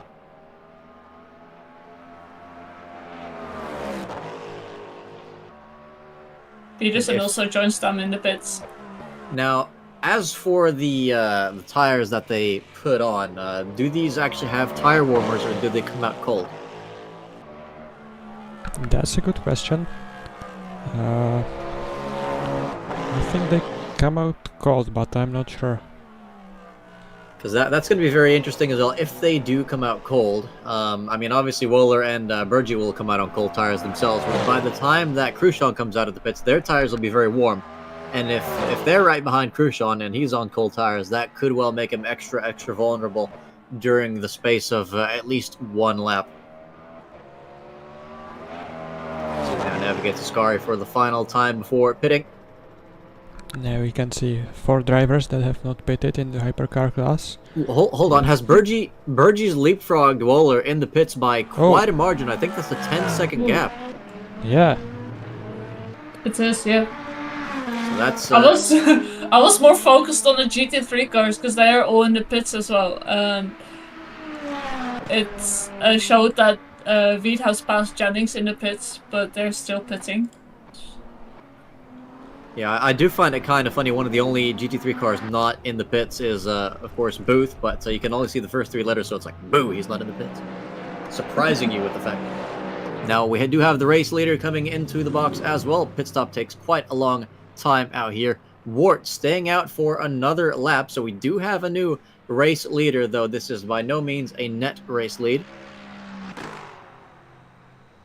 Santano coming in as well. Will we be seeing the same for, I think that's one of our Aston drivers. It's Barry, I think. Yes. Now, I just noticed as well in the quali screenshot, all the team names are actually just the driver names. Yeah. And where is Sandeep? Burgi is in 5th currently. Yeah, coming around the final corner now. Khrushchev already out of the pits. So it seems like our fight's somewhat been spoiled by the pit stop strategies, which is, well, a little unfortunate for us viewers, but I'm sure Khrushchev and even Burgi will be slightly happy about that because Wohler, I mean, is he out of contention? A 10-second gap is quite the task to make up on all these other drivers here, especially when they've proven to be so consistent and so fast tonight. Yeah, this is going to be tough for Wohler to close the gap to Burgi again. Oh, is that a 19-second gap now? Has something happened to Wohler additionally? Does he have any damage? I haven't seen anything. Yeah, me neither. Yeah, I might have just misread the gap initially because of how small the numbers are on my screen. Either way, though, yeah, that is a crushing pit stop for Wohler. He might have changed tires, and the others did not. Who knows? I mean, that is very much possible. Now, from personal experience, I will say, changing tires at Monza, I don't think that's necessarily the biggest time gain. But it will make your car a lot more predictable and safe to drive if you are struggling with handling. I've had that myself where I had to pit towards the end of a race around this track just because my car was getting so dangerous to handle. I wasn't going to gain any time with it. I just knew, okay, if I pit, I survive. If I don't, I die, which I think these guys have a bit more control of the car than I did back then. But either way, not looking good for Wohler, who does not seem to be catching Burgi in the slightest so far, which you'd think he would be if they are on different tires. As And, Khrushchev once again takes over the race lead, the last stragglers that were staying out have come in now. Goes to show, though, you could do quite a distance on this race without having to pit. Jennings still leading the GT3 class as well. It seems like not so much of a shakeup there in that class, at least for the top few positions. No, that does stay almost the same. I was about to say, let's go over to this fight with Elico here. A lot of pressure from behind. Actually, yeah, for Spokauskas, a lot of pressure from behind from Elico. Practically pushing Spokauskas down the straight. Definitely a chance for Elico into Ascari. Not sure if it'll take it, though. And you can see the drivers have now turned on their lights. It is starting to get a little bit dark out here. Time progression is set to ×10, so we will likely be finishing when it is nice and dark out. Does have an influence on track temperatures. As there's side-by-side action here, just behind into Ascari, the Lexus, getting the move done on the McLaren. Brown passes Bartels. As they're about to get lapped now, which side of the track are they going to pick? It's always crucial to be predictable in these cases.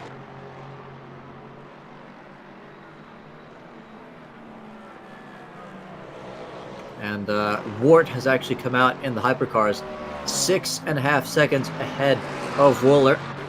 Maybe a bit more reasonable to expect Wohler to close that gap to Wart, and we might end up with a fight for P3 rather. By the end of this race, 38 minutes left. Elico getting a better turn 1. Spokauskas has gone too deep, and you can see they're still struggling with that rear out of turn 2.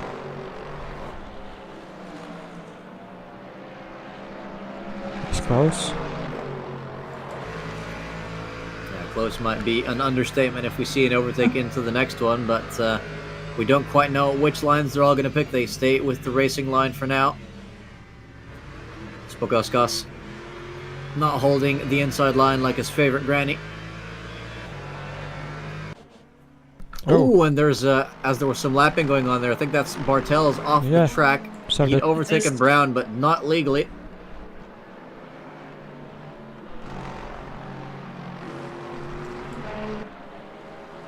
Meanwhile, Elico continuing to put pressure on that GT3 Ford.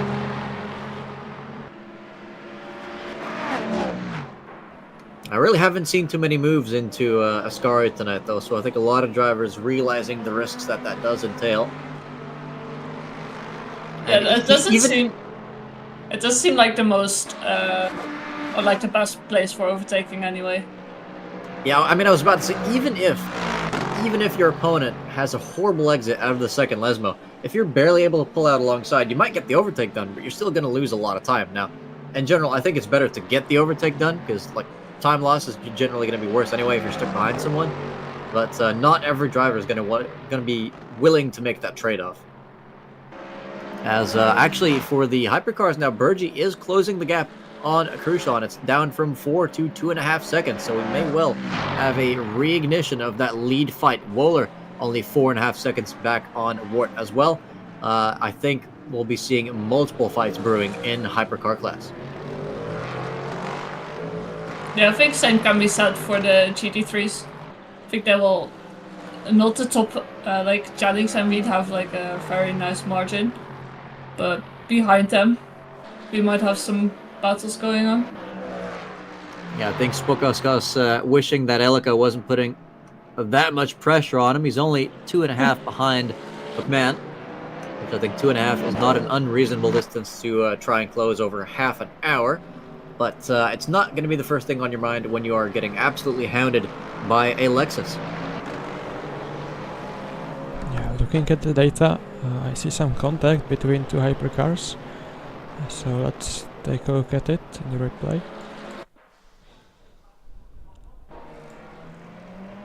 Okay. Oh, is this the typical story of a car in cold tires coming out of the pits making contact with someone else? No, that seems quite clean to me. So the game is just inventing things now. Maybe. It happened to us in Bahrain once. Track lights now turned on as well for extra ambiance. Elico making sure to not block this quick hypercar driver. If I'm not mistaken, I think that might be Wohler. Yeah, looks like it's I delivery. think this. Yeah, because Bruges and Ward just passed these guys. Now, which of these car classes would you two enjoy driving the most around here? Because I think we've seen quite a bit now to know what the ups and downs are of both classes around Monza. I would say, I think I would choose a hypercar anyway, because I don't know, they're kind of special to me. Yeah. Only kind of special. Kind of special, yeah. No, I like the hypercars more than the GT3s in general, but the racing in GT3s is normally closer than in hypercars. Yeah, that definitely Like- seems to be a trend that the slower the cars get, the closer the racing gets as well. Yeah, like if you watch the WEC races, then it's always the GT3s where more action happens. But then if you're driving in GT3s, you have to be so careful with the hypercars when they're passing you, like when you're getting lapped. So Yeah, you got to be on your sim racing tippy toes. Now, what about you, Viverka? Which class would you have picked? I think I would go the other way and pick the GT3s. I actually raced today in the Phoenix World Challenge, which were GTs around Monza. So, oh, we have a we have a spinner. spin. Oh, This is Zach McMahon. McMahon there dropping out of a potential P4 finish in class. That's given Spokoskas and Elico an extra position. 7 or 8 seconds down on that pair now. He's under a lot of pressure from the Lexus just behind. I think that is Brown sending it down the inside, almost making contact in Parabolica. Very, very close. So and that's a thing you have to take into account as well if you are a driver returning to the track. Not only do you have to return to the track safely, you also have to be aware that you may well immediately end up in a life or death battle for P8. Or P6 in this case, rather. Which cars would you pick? The hypercars or GT3s? Ooh, well, I'll talk about that when the action cools down a little bit, because this is really a lot of pressure on the Mercedes driver. Good exit from Brown in the Lexus. That Mercedes, though, having the legs through the middle of turn 3. Will there be a send into the next corner? You can see the slipstream coming into effect. Only half an hour left in this race. This is when people will start to take more risks. Oh, and you can see McMahon just made an absolute meal out of that second chicane. Got a horrible exit, but unfortunately for himself, it was so horrible that Brown was actually blocked as well. So McMahon keeping the position. Oh, and there a hypercar oversending it while lapping them, making it 3 wide.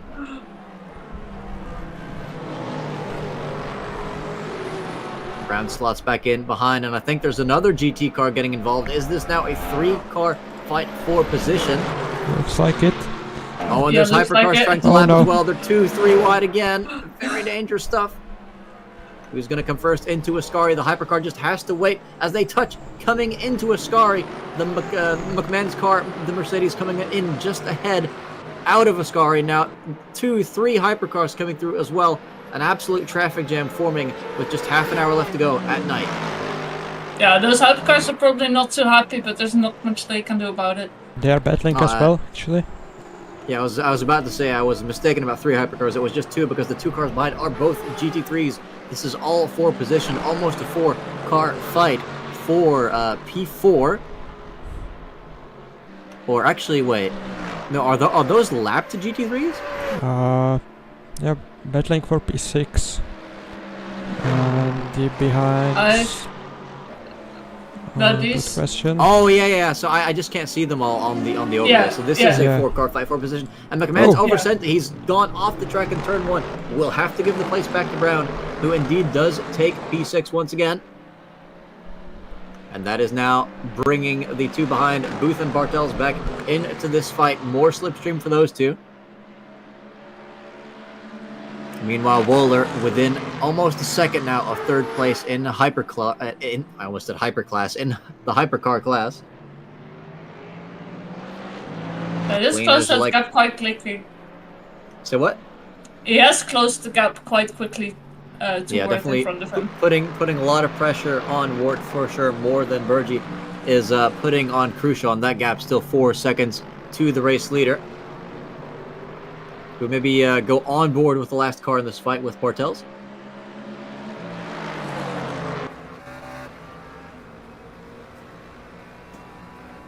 Staring at the back of that BMW belonging to Booth. Yeah, we can see it's getting quite dark out there. Ooh, cutting a little bit of the corner. And it's not exactly gained him any time. I think he might have just lifted off the throttle a little bit. Not to gain any unfair advantage. Let's maybe go back to the Wohler fight, because I think he's now within half a second of Wort for P3. Ooh, and that's almost a cent from the BMW.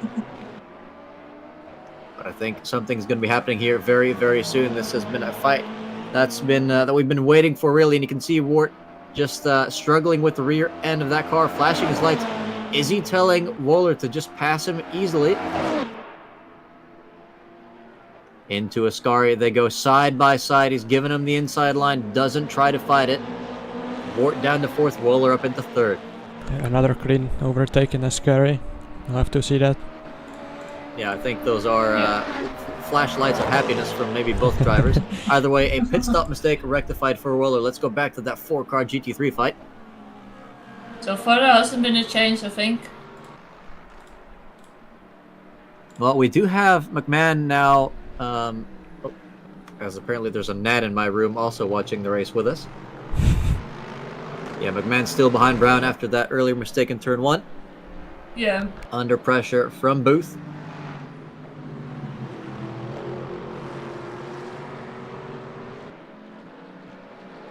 I think Bartos has lost a little bit to Booth. Yeah, I think Booth benefiting from the extra slipstream just up ahead. Yeah. Bartel's hoping that they'll start fighting a little bit more so he can get more involved into this as well.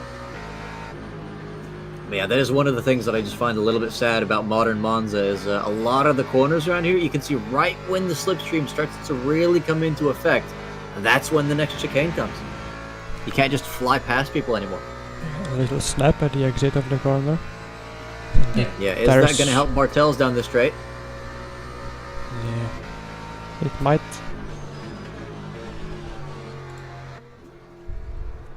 I think he closed in a little, but I don't think it's gonna be enough. Bartels almost close enough to wave hello with his hands and having us see it from this car. Might want to turn on the lights inside the car for us to see such a thing, but staying in this fight nonetheless. It's still a 4-car fight for P6. Brown, the leading car in this case. Class leader. Oh, hold on. That was almost an overtake there for Bartels, taking a very different line through turn 1, but not getting the best exit because of it. Booth putting extra pressure on McMahon. Will we see another position loss here for the Mercedes driver? He's taking the inside of turn 3. They're going side by side now. And there's contact. Oh yeah, they've touched multiple times, and that is Booth off the track, getting an overtake done. We'll have to give that position back though. But where is he going to do it? Because McMahon might even lose an extra position here. Bartels is right behind both of them. Well, he's probably going for it in the second last one. Oh, and they're side by side again, and there's a hypercar trying to go through. Oh, yeah, that is actually our leader. That is Crucial. Right. Yeah, Crucial there making contact with Booth. Very, very unfortunate for the GT3 driver. Only 2.5 seconds separating the top 2 in hypercar as well. So you know why Crucial is so in such a hurry. Yeah, well, Burgi is now involved in this GT3 battle, so he has to find a way and pass them quickly. Yeah, but this is on a straight, so Burgi has a much better time of navigating this traffic. This is great news for Brown as well. Now 3 seconds ahead of this pack, so it's down to a fight for P7. Brown running away with it. 25 minutes left to go. Yeah, I think Booth is falling away as well, so it might be a 1v1 for P7. Yeah, this is going to be Bartels versus McMahon. Yeah, down the start-finish straight. practically pushing the car along. Bartels down the inside. McMahon not defending it yet.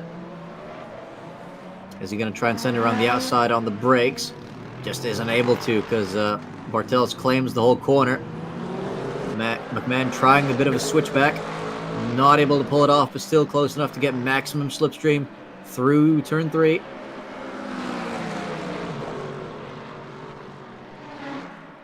It's going on the grass. Yeah, that was a little bit risky, but somehow keeps that car under control. Booth getting a little bit closer behind as well, benefiting from the chaos. Another hypercar coming up. Yeah, that's spoiler. Very strong defensive driving by Bartels, leaving a tiny bit of space on the inside, but not enough to convince McMahon to go for it. And he's actually smashed into the back of Bartels, but Bartels stays on track, maybe just a little bit of damage, giving Booth a chance now to overtake both of them, but only quite a speed differential to do so. Around the outside of Bartels now goes Booth, right into a Scary. He has the slipstream. I think Bartels had to go on the brakes. They've definitely touched. Have they gone off track as well? They're somehow still side by side. This is a horrible angle. But they've absolutely they've managed to navigate that corner in a completely insane way. Not getting the hypercar too involved as well. Have to see that again. Yeah, I do not blame you. Oh, and hold on. There's another send into Parabolica, but I think Booth just getting a bit too much curb to mount another attack. So yeah, let's go ahead and take a look at that replay.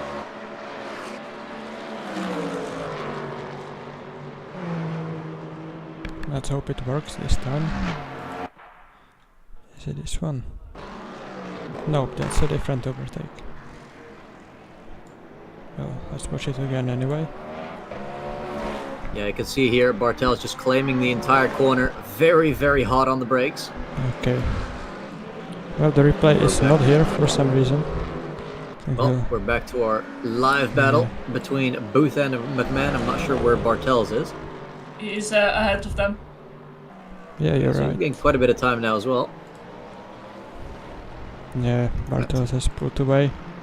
Yeah, that Ascari adventure's cost them, but they're side by side again in the second chicane. Are they going to be able to pull it off cleanly? It's very, very tight here. A little squeeze for Booth, keeping him on that outside line. Touch again. Rub doors through Lesmo 1, still side by side. Through the second Lesmo. Are they going to still continue to hold this? More door banging. Oh! And he's off! Booth is off the track. I think we saw that one coming.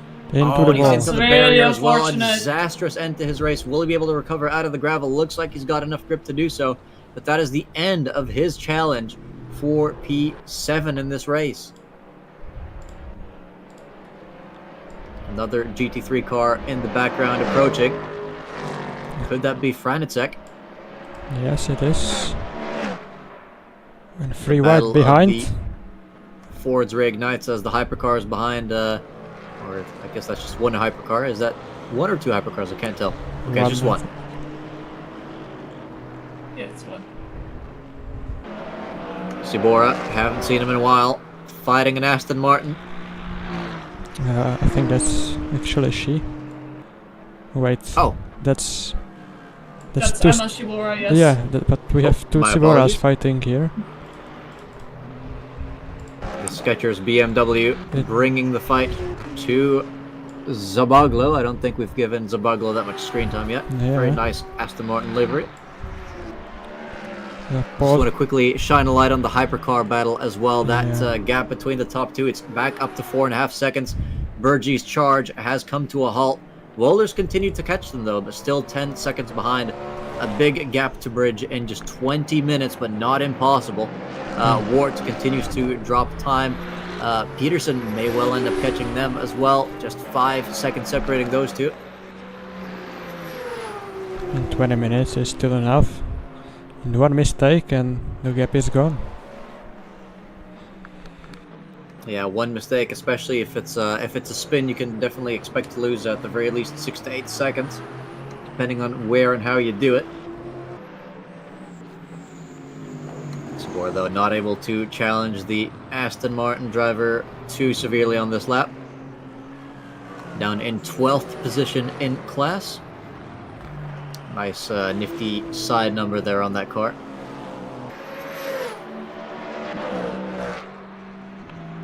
Let's maybe check on Brown again, because he seems to be under pressure from the McLaren. Now, Bartelza somehow managed to close that gap to Brown. That was more than 4 seconds, I think. It's now less than 1.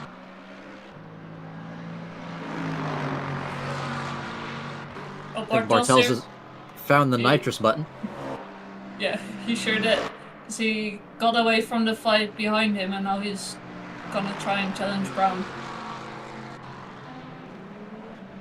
Yeah, Brown has had enough time to relax there in P6.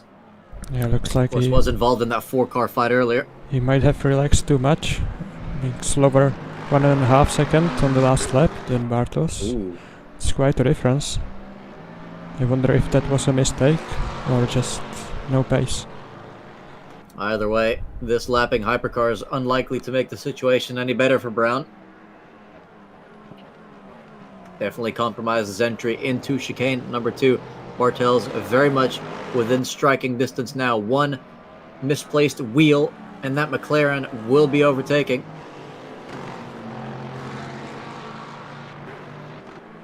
Been watching for more than an hour now in this fight. Still, well, I would say still ongoing. This fight's been a bit on and off, but it's once again reigniting. Nighttime racing at Monza. You got to take into account cooler track temperatures as well. Can have a massive impact on how these machines handle. We might actually get a battle in the GT3s for P2 as well soon. Yeah, the GT3. Well, I was about to say Wart, but I believe that is Worm, right? Wormstrand, yeah. Yeah, Wormstrand. I suppose that got to Weed in front of him. Putting pressure on Weed, who's been in P2 for who knows how long at this point. It's been a somewhat lonely race for the Porsche driver, I think.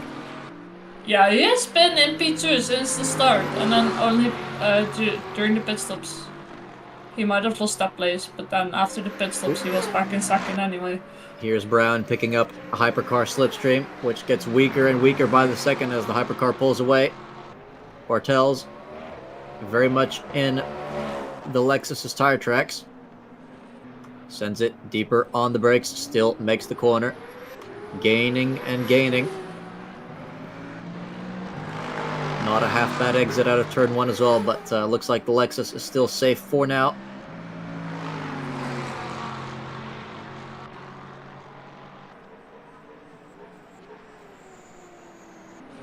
It is very, very nice to see, though, even after such a long time in this race around the track where overtaking isn't necessarily the hardest thing to do, that we're still getting battles this late on in the race.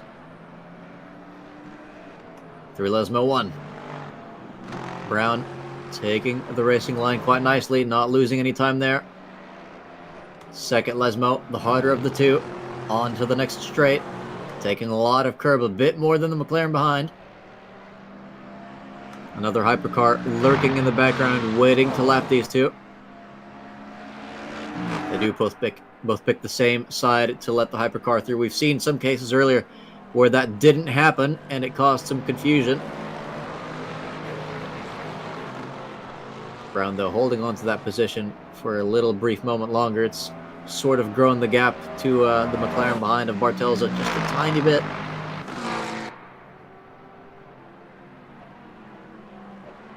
The gap now between Wohler and Burgi in hypercar now down to 9 seconds. It's gone down ever so slightly. It's going to need some more dramatic action to reignite that battle. Looking at Brown's livery, it's quite an interesting one, but you can see all the dirt on it. It's quite intriguing. I'd say Brown's livery kind of reminds me of the yellow vests, you know? Yeah, definitely. Yeah, it's maximum visibility for that car. Extra safety, you could say. We're definitely watching you, Brown. Bringing home that car in P6, or at least attempting to, over the next 15 and final minutes of this race. Yeah, looks like he picked up the pace again.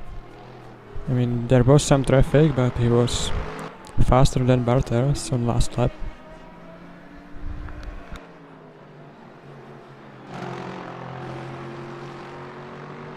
You can see, I think, Bartel's gaining a bit more time in Lesmo 1 this time around. Can he gain any more in the second Lesmo? The McLaren always looking a bit more stable through that corner. But it's the straights where you really have to be speedy around here. They go under the old oval. Would be nice if they could at least traverse the oval for like the warm-up lap or something. Navigating Ascari again. Not close enough for a send, but if he's brave on the brakes, he could well try and send something out of the final corner into turn 1. Slingshot himself into 6th position. Very late on the brakes for the McLaren driver. Having some understeer though, that is very painful to watch. Almost into the gravel, actually. Yeah. It's heavy. Yeah, I think Bartel's wishing that they were on the old oval instead, because that thing has so much banking you won't be thinking about understeer. I think Burgie's challenge for the race lead has now come to an end in Hypercar. That gap now up to 6.5 seconds. Yeah, he lost 2 seconds. Almost a whole spin ahead. He lost 2 seconds then in the amount of like 5 minutes, maybe less. Yeah, I mean the gap between him and the leader and between him and Wohler, pretty much the same now. So if he continues to lose time like that, Wohler still has a shot at P2. You can see a lot more aggression on the curbs here from Bartels. Brown playing it safe. As there is your race leader, Hypercar, lapping these two.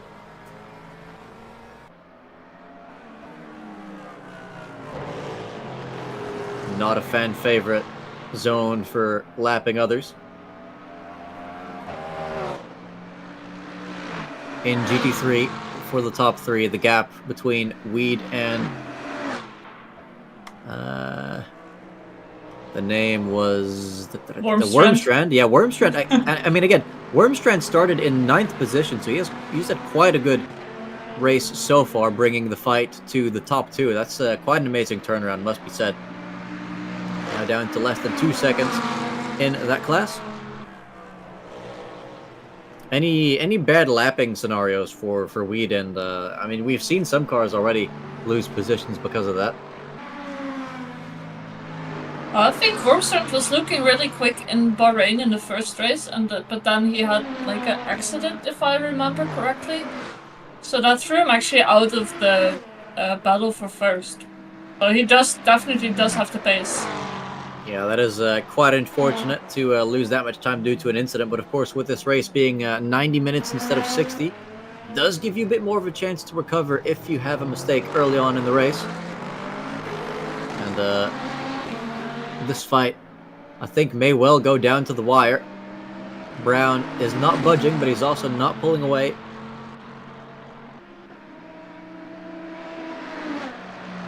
Peterson also now within 2 seconds of the first wart. And here there's some movement down the inside, and it's a day late and a dollar short. Some very, very nasty contact there, but I don't think Bartels would agree with that. He's flashing his lights, unsatisfied with the amount of space he was given in the second chicane by Brown. I hope he doesn't have any damage from that. Yeah, I want to see this fight continue for as long as possible, because it is definitely interesting to ponder at. But now Wormstrand within 1.7 seconds of Weed, so that's not quite close enough to switch to yet, but it's getting there. Same story for Peterson, 1.7 behind Wart. Yeah, exactly. We could see 2 last lap battles here for P4 in hypercars. 3 if this one keeps going, yeah. Yeah, that's true. P4 in hypercars, P2 and P6 in LMGT3s. Yeah, I do think that move there by Bartels was a bit of a desperate dive bomb. Yeah, I agree with that. Glad these still within slipstream, though. This fight by no means over. Peterson 1.4 behind, 1.6 for Wormstrand. This is Something happened to Bartels. No, that was lag. Okay. Okay. All right. Nice reassurance there. Let's maybe quickly make the switch to Peterson. Yeah, he's catching up. P5 in hypercar. Oh, actually, yeah, we still have everyone in the same frame. This is the duo lapping them. Wonderful. Peterson now within a second. It's taken him absolute ages to get to Wart. We saw Wart let Wohler through without much resistance, trying to lose as little time as possible.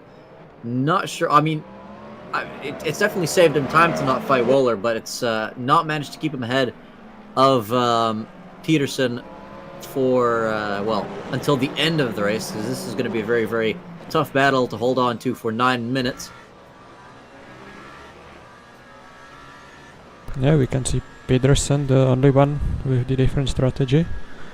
And it looks like it did not pay off, really. He started P5, he is P5 right now. Well, maybe Wart's going to put the pedal to the metal and start really, really pushing. Yeah. Make Peterson really fight for it. P4 is on the cards. Yeah, and the next car behind, Santano, 24 seconds behind. So if you fight this one tooth and nail, you have absolutely nothing to lose. You can just see, though, washing out wide is Wart.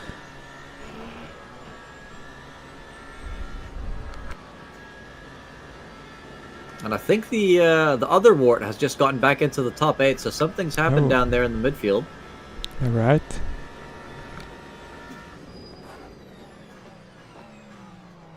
You can just see how much Peterson gains on the brakes into turn 1. Oh no! Oh, it's a spin. That's another commentator's curse. Once again, in the same spot as well. The exit of turn 2 is so dangerous if you're just getting a little overhyped. Peterson's charge coming to an end there. I'll be very surprised if he could fix that in the next 7.5 minutes. That gap from just half a second up to 10. So Wart holding on there by sheer force of will, it seems. Oh, maybe no. Go back to the other fight that we were watching earlier. Bartel still within half a second of Brown. And Wormstrand in P3 is closing the gap. 1.2, Yeah. 1.3 right now. Yeah, still Definitely 7 within minutes. a sniff of that position. 7 minutes to the end. I think he can do it. And there's a drive-through. I think it could be for track limits. Wait, so is that the P4 Wart or is that the P8? No, that's the P8 Wart. P8 okay. Wart.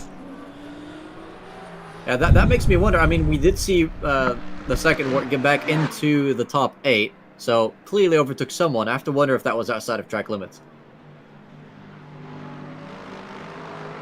Well, he got a driver penalty for something, so I'm guessing it is track limits. I do hope it's not because of like someone maybe spinning out and then he had to dodge them and overtake them off the track because of that, because that happens sometimes as well. But maybe if we see a replay at some point. But this fight is making it very hard to switch to a replay. Bartel's almost pile driving into the back of Brown's car again. Would not be the first time this race that there's been rear-end contact, and you can see not happy with what happened in that final corner, though. I'm not exactly sure what Brown should have done differently there.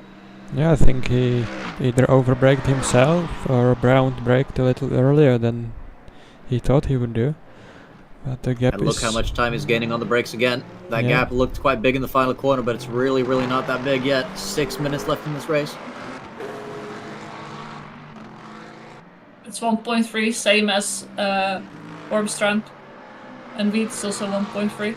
Yeah, Weed's been very consistent, so Wormstrand, I think, is going to have to find a little bit of extra in the tank if he wants to close that gap. May well be stuck in a bit of a window of dirty air.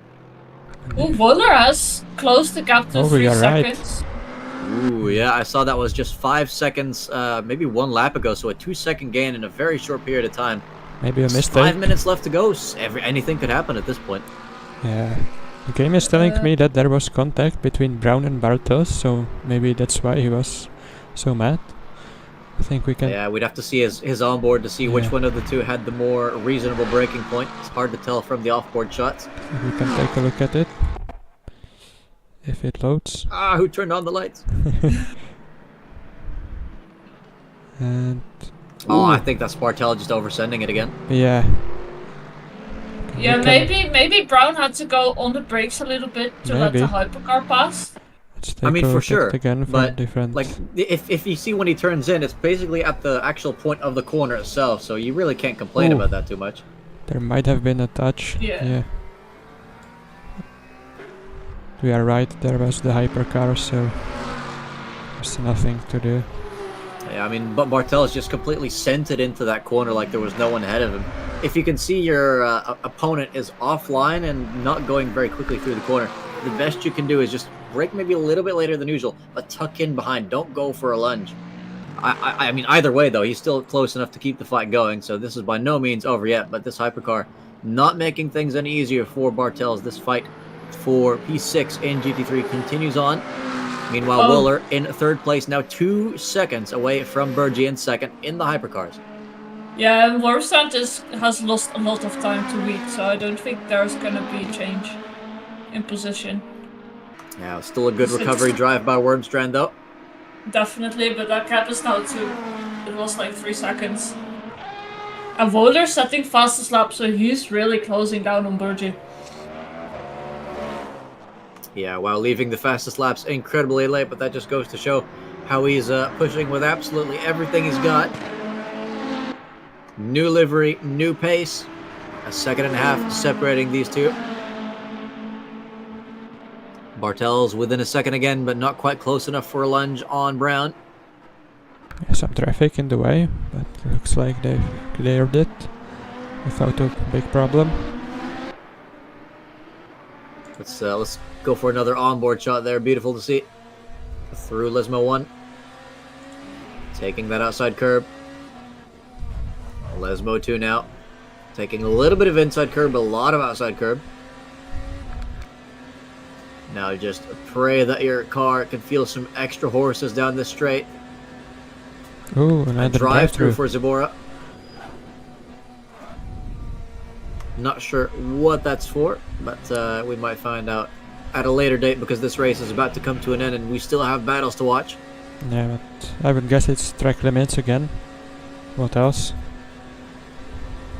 Alien interference. Either way, though, you can see Oscar, maybe. you can see how much grip he's got coming into Parabolica as well, hugging the inside of the track, not pushing it on the exit whatsoever. The gap now 1.1 seconds. He has gained over that final sector. Taking the GT3 slipstream into turn 1. Pulls out late. Doesn't go for the overtake. Yeah, there's 2 minutes left. I think he has to, and Oh, the GT3 makes way for him. Yeah. Like, Yeah, friend, it's at like the there being chicane. extra another considerate there, drive-through. not- Oh no! Oh, and that's for But it's for P2. Burgi. Voller has second. Even though he hasn't overtaken Burgi on track, Burgi's gotten a drive-through with just less than 2 minutes left to go. And That is not the way you want to see a race like that Oh. end. As No, I think Burgi's pulling out of it as well. yeah, oh, is that a retirement for Burgi? yeah, looks I like think it. so, yeah. Oh no, you don't rage quit when there's that many points on the card. That is Yeah. a massive, massive shame. Exactly. So that does now mean that Wart, it looked like he was about to lose P4 earlier, is going to come home with a podium tonight. Yeah, I mean the Oh, gaps. and let's bring the car back to Bartels as well, because that's a 2/10 gap now to Brown. Oh yeah, he's gaining.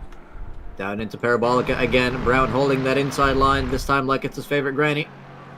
Both side by side. He's squeezing Bartels to the outside, but they're keeping it clean. Bartels pulls back into the slipstream. We'll have a good chance into turn 1. As they start what may be their final or penultimate lap. We have Perry in the top 8 again in Hypercar, but the fight now to watch is in GT3. Will Brown hold the inside line here as well? He's left a little gap open. No, not enough. Bartels goes to the outside into turn 1. Last of the late breakers. It looks like it's not Bartels on this occasion. He wants to get the better exit out of turn 2 so he has a chance in the next chicane. Well, I'm pretty sure this is gonna be the last lap because Christian is literally behind. Well, Yeah, he just he just passes overtook Brown them. and Bartels, so That answers that 11 question. seconds. Yeah, with 11 seconds left. Brown Hey, playing it guess safe, what? holding The the last inside lap. into the next chicane. There's absolutely nowhere for Bartels to go. He tries to make it side by side, but just that diagonal movement from Brown sabotaging any efforts that the McLaren driver might have had there, and it's grown the gap quite severely. I think he had his little snap in the beginning part of the chicane, and that's cost him dearly. Yeah, the gap's now back to 0.8. Great defense from Brown there.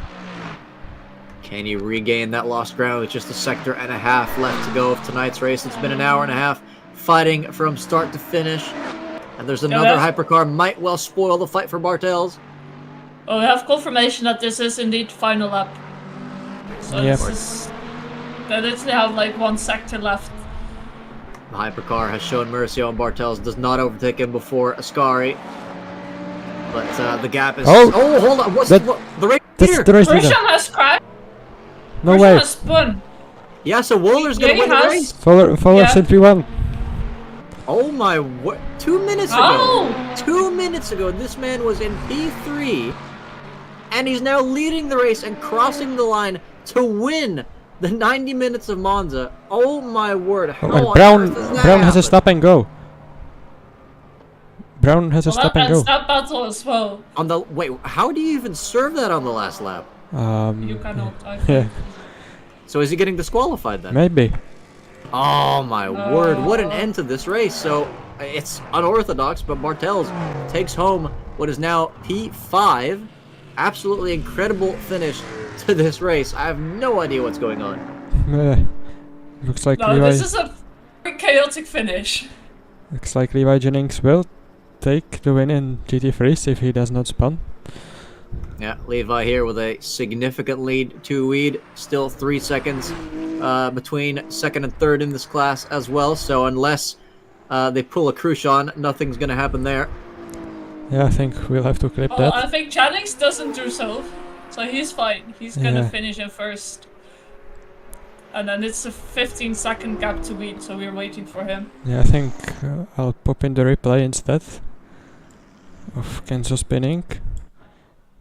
So let's see what happened. Jennings takes the class win, followed by Weed in second rather, and Wormstrand bringing home the bread in third. What happened there? He lost it on the exit. That has got to be such a painful feeling. Just driven essentially the perfect race, and then literally with one single corner left to go, completely binned it into the barrier. If this had been real life, that car may well have not crossed the finish line. Yeah. Honestly, I'm getting Toyota flashbacks. Toyota in Le Mans flashbacks. Oh, that's so horrible. I and really here's a feel for replay of Grisham Burgie's here. drive-through as well, which led to what, has he gotten another drive? Wait, that's not a replay, is it? Has he gotten another drive-through after the race? It could be, but I think it might be the game awarding the penalties, like getting it to the final time, maybe. Yeah, I'm pretty sure he DNF'd, so I'm very, very confused. Yeah, you know the formation. You can see some drivers here celebrating with their flashlights. Some heartbreak tonight. Some very happy faces as well. I think Wohler is going to be the happiest man on the grid by far. Came here with a fresh livery. Started the race in P4, so not even in the podium position. Yeah. And with 1 lap to go, 1 corner to go, took the lead of the race and won it all. Now he's in formation with his teammate, who I think finished in P9. Yeah, respectable points on the board there tonight. Oh, yeah, I don't think any of us was expecting that. Now I can finally answer your question about which car I would choose, because the action is over. I know it. So I don't have that much experience driving around with hypercars, and I think at some tracks I probably would prefer the GT3s, but around here I think I'd enjoy the hypercars just a little bit more, because you've got so much more agility in these things, and there's a lot less rear view mirror inspecting that you have to do. So around Monza, I think I'd pick the hypercar.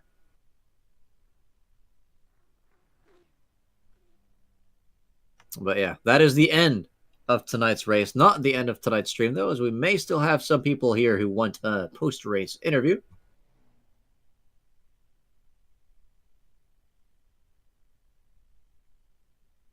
Just be patient with us for a brief moment. We do have the one and only race winner Wohler himself waiting for us.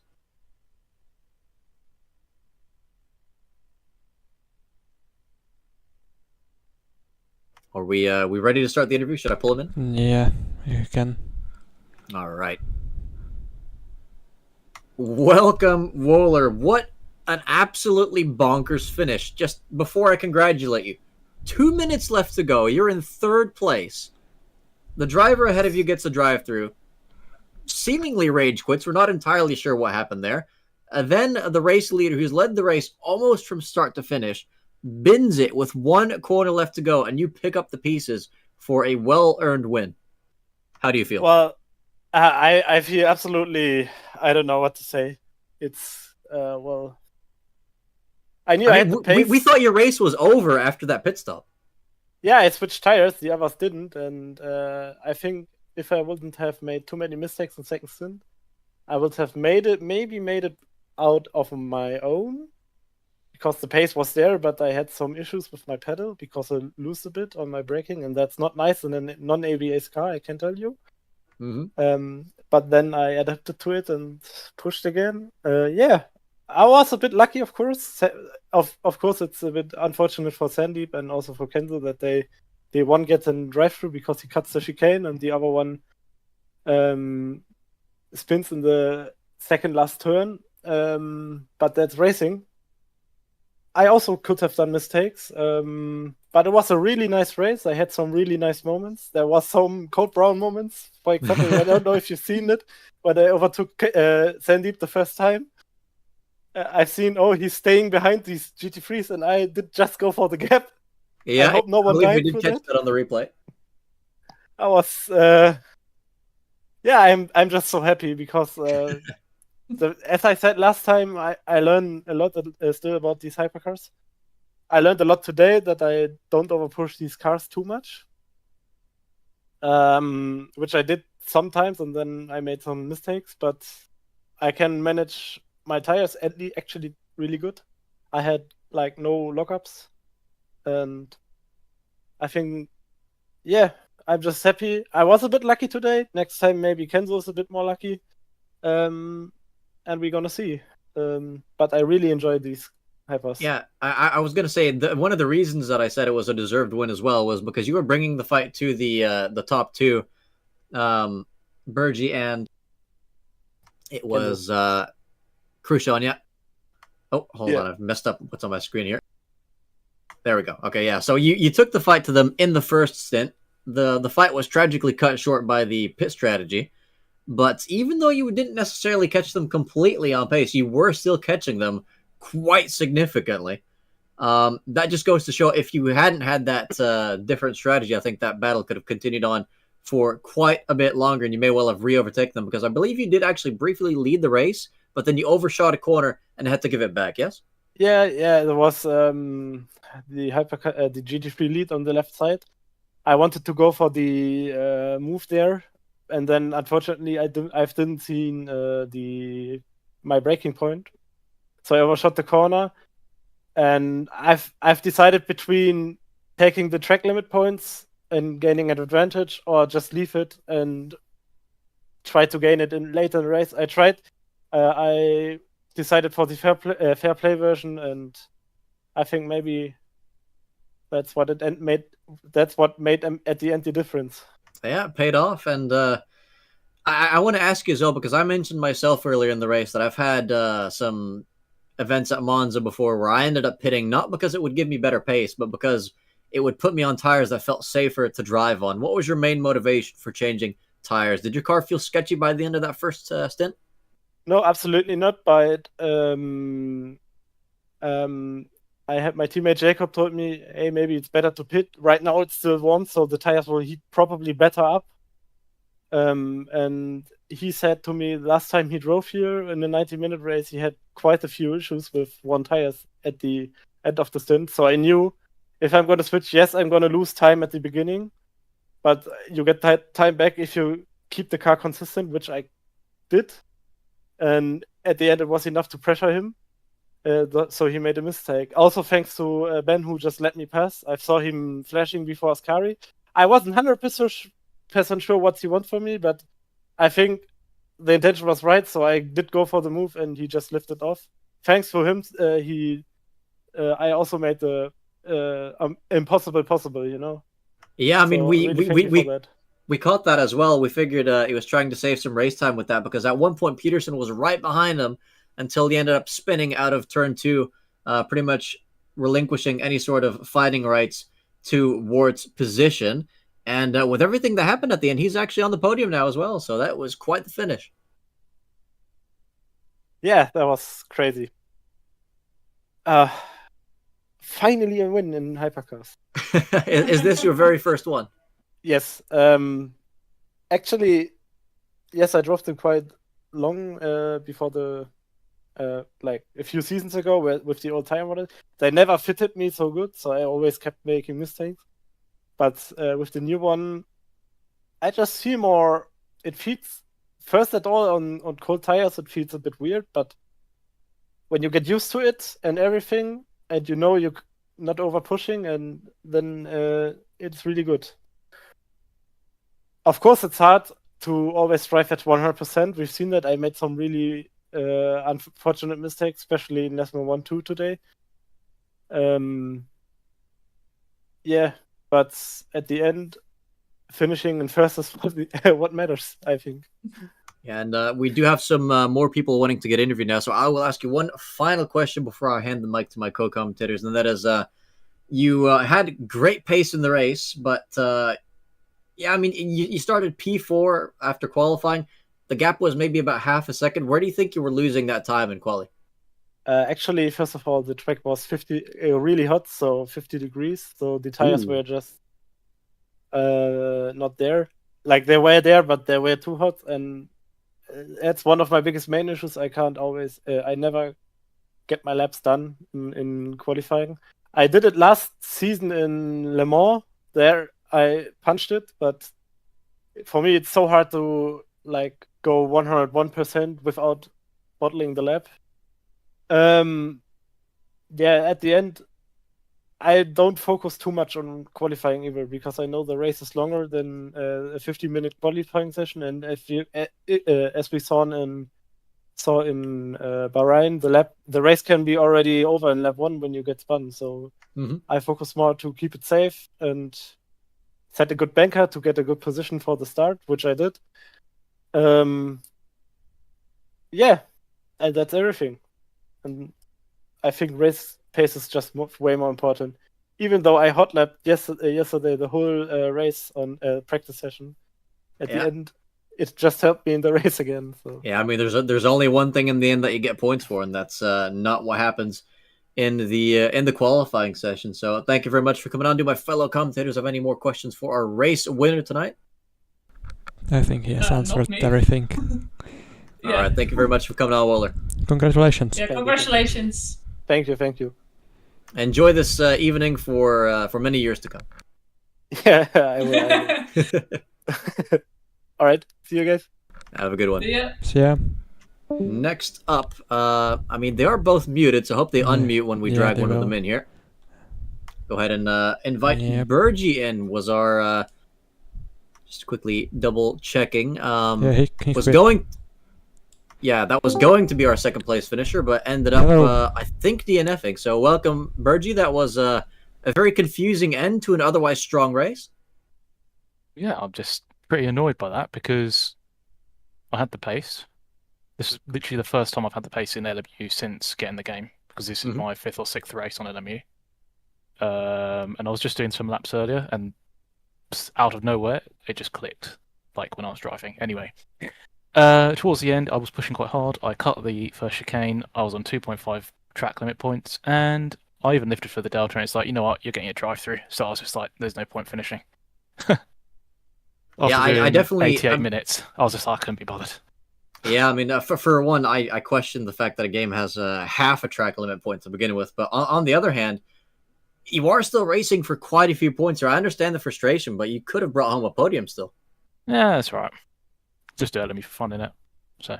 I mean, in the end, that is what we're all here for. But I think you might have even more fun at the end of the season if you have even more points. Now, yeah, it was just because I saw Flo catching. I was like, okay, we're gonna have a great race or battle at the end.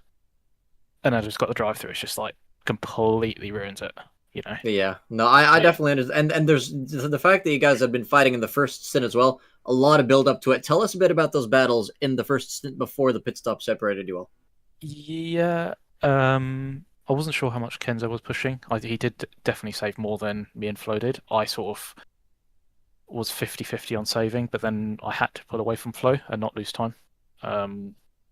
Mav sadly disconnected because of LMU issues. Because he was pretty much my rear gunner because we're on the same team. But anyway. Then there were the GT3s coming up to Ascari, and I couldn't find a way past. Flo just didn't lift.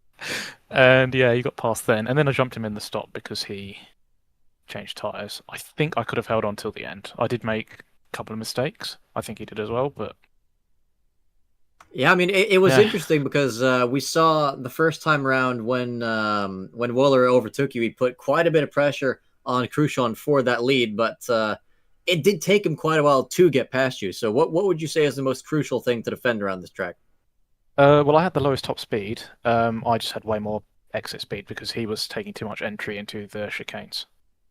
It's also, there was one instance with 60 minutes remaining, I can remember, into the second chicane. He was right behind me and he was braking later and he had to take avoiding action because I was braking earlier and going for the exit. But yeah, I was always pulling on the exit pretty much, especially out of the first chicane. And third sector I was quick as well, so he didn't really have a chance, I think. Yeah, it was definitely an entertaining display that you all put on. I hope you'll enjoy watching that back at least, maybe avoid the final few minutes of that race. But how much are you looking forward to the next race on the calendar? It's the 1 hour of classic Fuji. Oh, it's a classic, that's right. I don't like the chicane. I've not really raced Fuji, so I don't know. Ooh, okay, well, it's definitely I'll either be P on the podium or last. No in between. Well, who knows? Depending on what happens, the podium could still be last if we have enough DNFs. What happened to Kenzo? Did he make a mistake or something? Yeah, I didn't see the end. He made a mistake in the last yeah, lap. so coming out of Ascari on the final lap, he got a little bit too much onto the exit curb. Yeah. And then lost the car trying to correct it, flew straight into the barriers with just one corner left to go. Yeah, that makes me a bit more annoyed then. Wait, so you were rooting for him? No, I mean, if I hadn't done that silly cut. Oh, yeah, you would have gained even more. Yeah, no, I get that. Yeah, it is what it is. Yeah, it's definitely led to a surprise podium for Ward, that's for sure. But yeah, since this is your first race where you say it has clicked, I mean, you said you're going to be on the podium or last. Are you expecting it to click again, or do you think you found a sweet spot in the setup? It's not the setup. It's just because I mainly drive AC, and I've only really got into LMU recently. It's just like the false feedback and the feeling of the car. So I'm still not great because I lock up every other lap into corners. So, yeah, I don't know. It'll come with driving it a bit more, I think. Yeah, I mean, if you're locking up into every other corner and you're still out there competing for wins, basically, I mean, that's a pretty good sign. So I wish you the best of luck for the next one. I hope the digital stewards won't be on your back as much. Hopefully not. I didn't have any incidents, I think. Good luck for the next race. Thank you. Yeah, enjoy the break. Thanks for the stream as well. Oh, it's been a pleasure. Now, our final interview for the evening said in chat, "Oh man, I came on the end." Do we know who this was in the race? Nope, I have no idea. All right, maybe he's a viewer that's in the interview room. I guess we can go ahead and ask him. Okay. Hello, Major S. Hello. Who are you? Hello. Me, in terms of drivers, I was the Lambo hypercar in Split 2. Oh, okay. Welcome. Thank you for inviting me. So, well, I guess first we'll ask you, since we haven't seen the Split 2 race, how did that go? Well, it was very interesting. I qualified P7. And there was, of course, Peugeot in, I think it was P5, locked up in T1. Oh, no. And nuked out like 2 or 3 guys. Oh. And so from P7, I jumped to P3. Amazing start. Nice. I jumped to P3, and for 3 laps, I was fighting with the 2 other guys for pole position. And how did that go? Then we had a very questionable 3 wide in the last corner before the finish line. Yeah. Uh-huh. Very questionable 3 wide.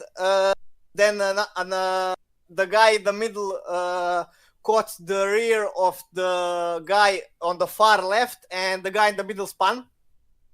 I'm assuming you were on the inside. Yes. Yes. So I avoided all that. And I mean, 2 laps later, I spun out. I caught the curb too much in the second chicane. Oh. Like my rear caught the curb too much, and I spun out. So I think then I was P5, and then through to 5 laps around, so I caught to P4. Then I dived him. Didn't manage T1. Oh no. So I just went straight, and then went behind him. And, but in the meantime, he gained like 5 to 6 seconds. And then the rest of the race I spent trying to catch up to him. I caught up to him maybe 4 laps before the end, and then he spun out in T1. Oh. Oh no. What an I anticlimax. So I finished P4.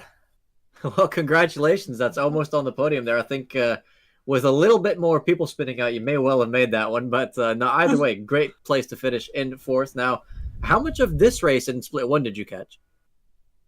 Unfortunately, I came on the end where I saw the stream ending screen. Ah, okay. So you didn't quite catch the final chaotic 2 minutes. No. Okay, so just to give you a quick race rundown here. Overall, it was quite a clean race. We had someone disconnect with computer issues.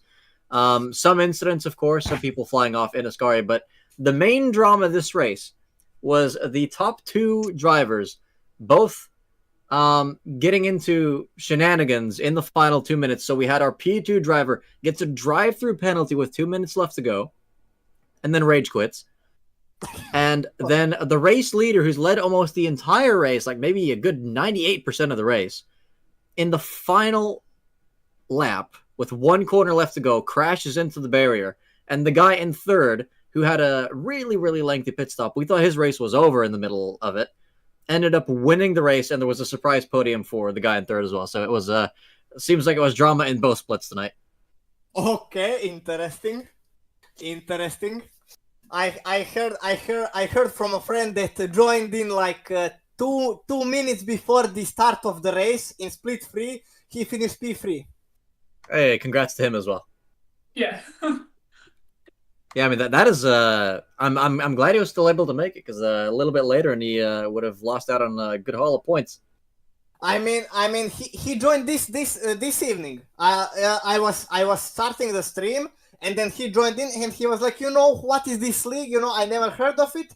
And then I sent him to the link to the sim grid and to the server, and then he was like, fuck it, I'm gonna join. And he managed to join. Wow. Yeah, so that's could end up being a dark horse in the championship if he's instantly that competitive. I mean, he is really good in terms of lap times in the GT3s. Do you remember what sort of lap he was setting? He didn't tell me because he was in split 3. I was in split 2. He didn't tell me.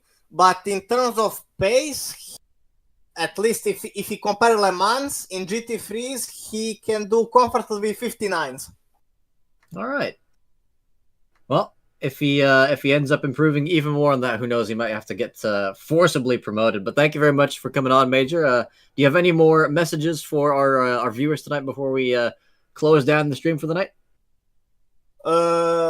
I mean, have a nice evening, and if you really want, I really recommend you to join. This is my first league that I joined, and this is my third race here, and so far, I really like, at least I speak for Split 2 because I'm a Split 2 driver.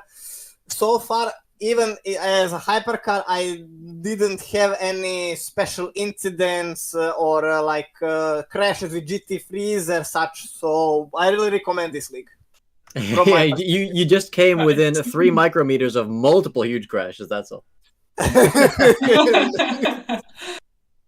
Yeah, so sometimes you are the beneficiary and sometimes you are the victim. But I'm very glad that you had a good evening tonight, Major. Hopefully you'll have an even better evening next week. Thank you very much for coming on. Next week? Don't we In have 2 pause weeks. next week? Yeah, in 2 weeks. Oh, is it a break? Oh, yes, it is. It's Next not race right, will be huh? on the 1st of August. Thank you for reminding me. Unfortunately, I will skip next 3 races because I'm on vacation. Oh, where are you going? Unfortunately. So next round. I'm skipping the best races. Oh, that's unfortunate. Sebring, Barcelona, and Fuji. So unfortunate. I mean, you'll be back for Interlagos. That's definitely going to be action-packed. To be honest, I never drove Interlagos anywhere in my life. Oh, you're gonna like it. I'm almost sure. I'm almost certain of it.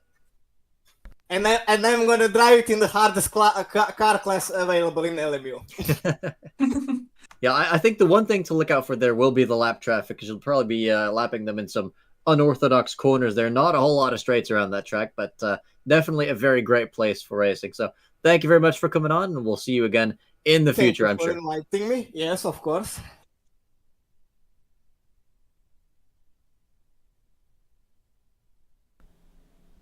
Well, see you in the next races. Have a nice evening. Cheers, Major. Enjoy the vacation. Bye-bye. Bye. All right. Oh, that was quite the evening. Yeah. That was sure an evening. Okay, so I guess another round is in 2 weeks. It will be Fuji Classic, as we have already said that. Yeah, if any of you do show up next week, again, the next race is in 2 weeks' time. So Yep. if you do show up next week, you'll have to watch a rerun of one of our previous races. We have some races in other games. Oh, In yeah, both. actually, you can watch those as well. Yeah, both AC and ACC, although I'm not sure about the streams. If it will be all covered, but if you want to race, come join us. Thank you for joining Phoenix SimSport. We'll see you for the next one.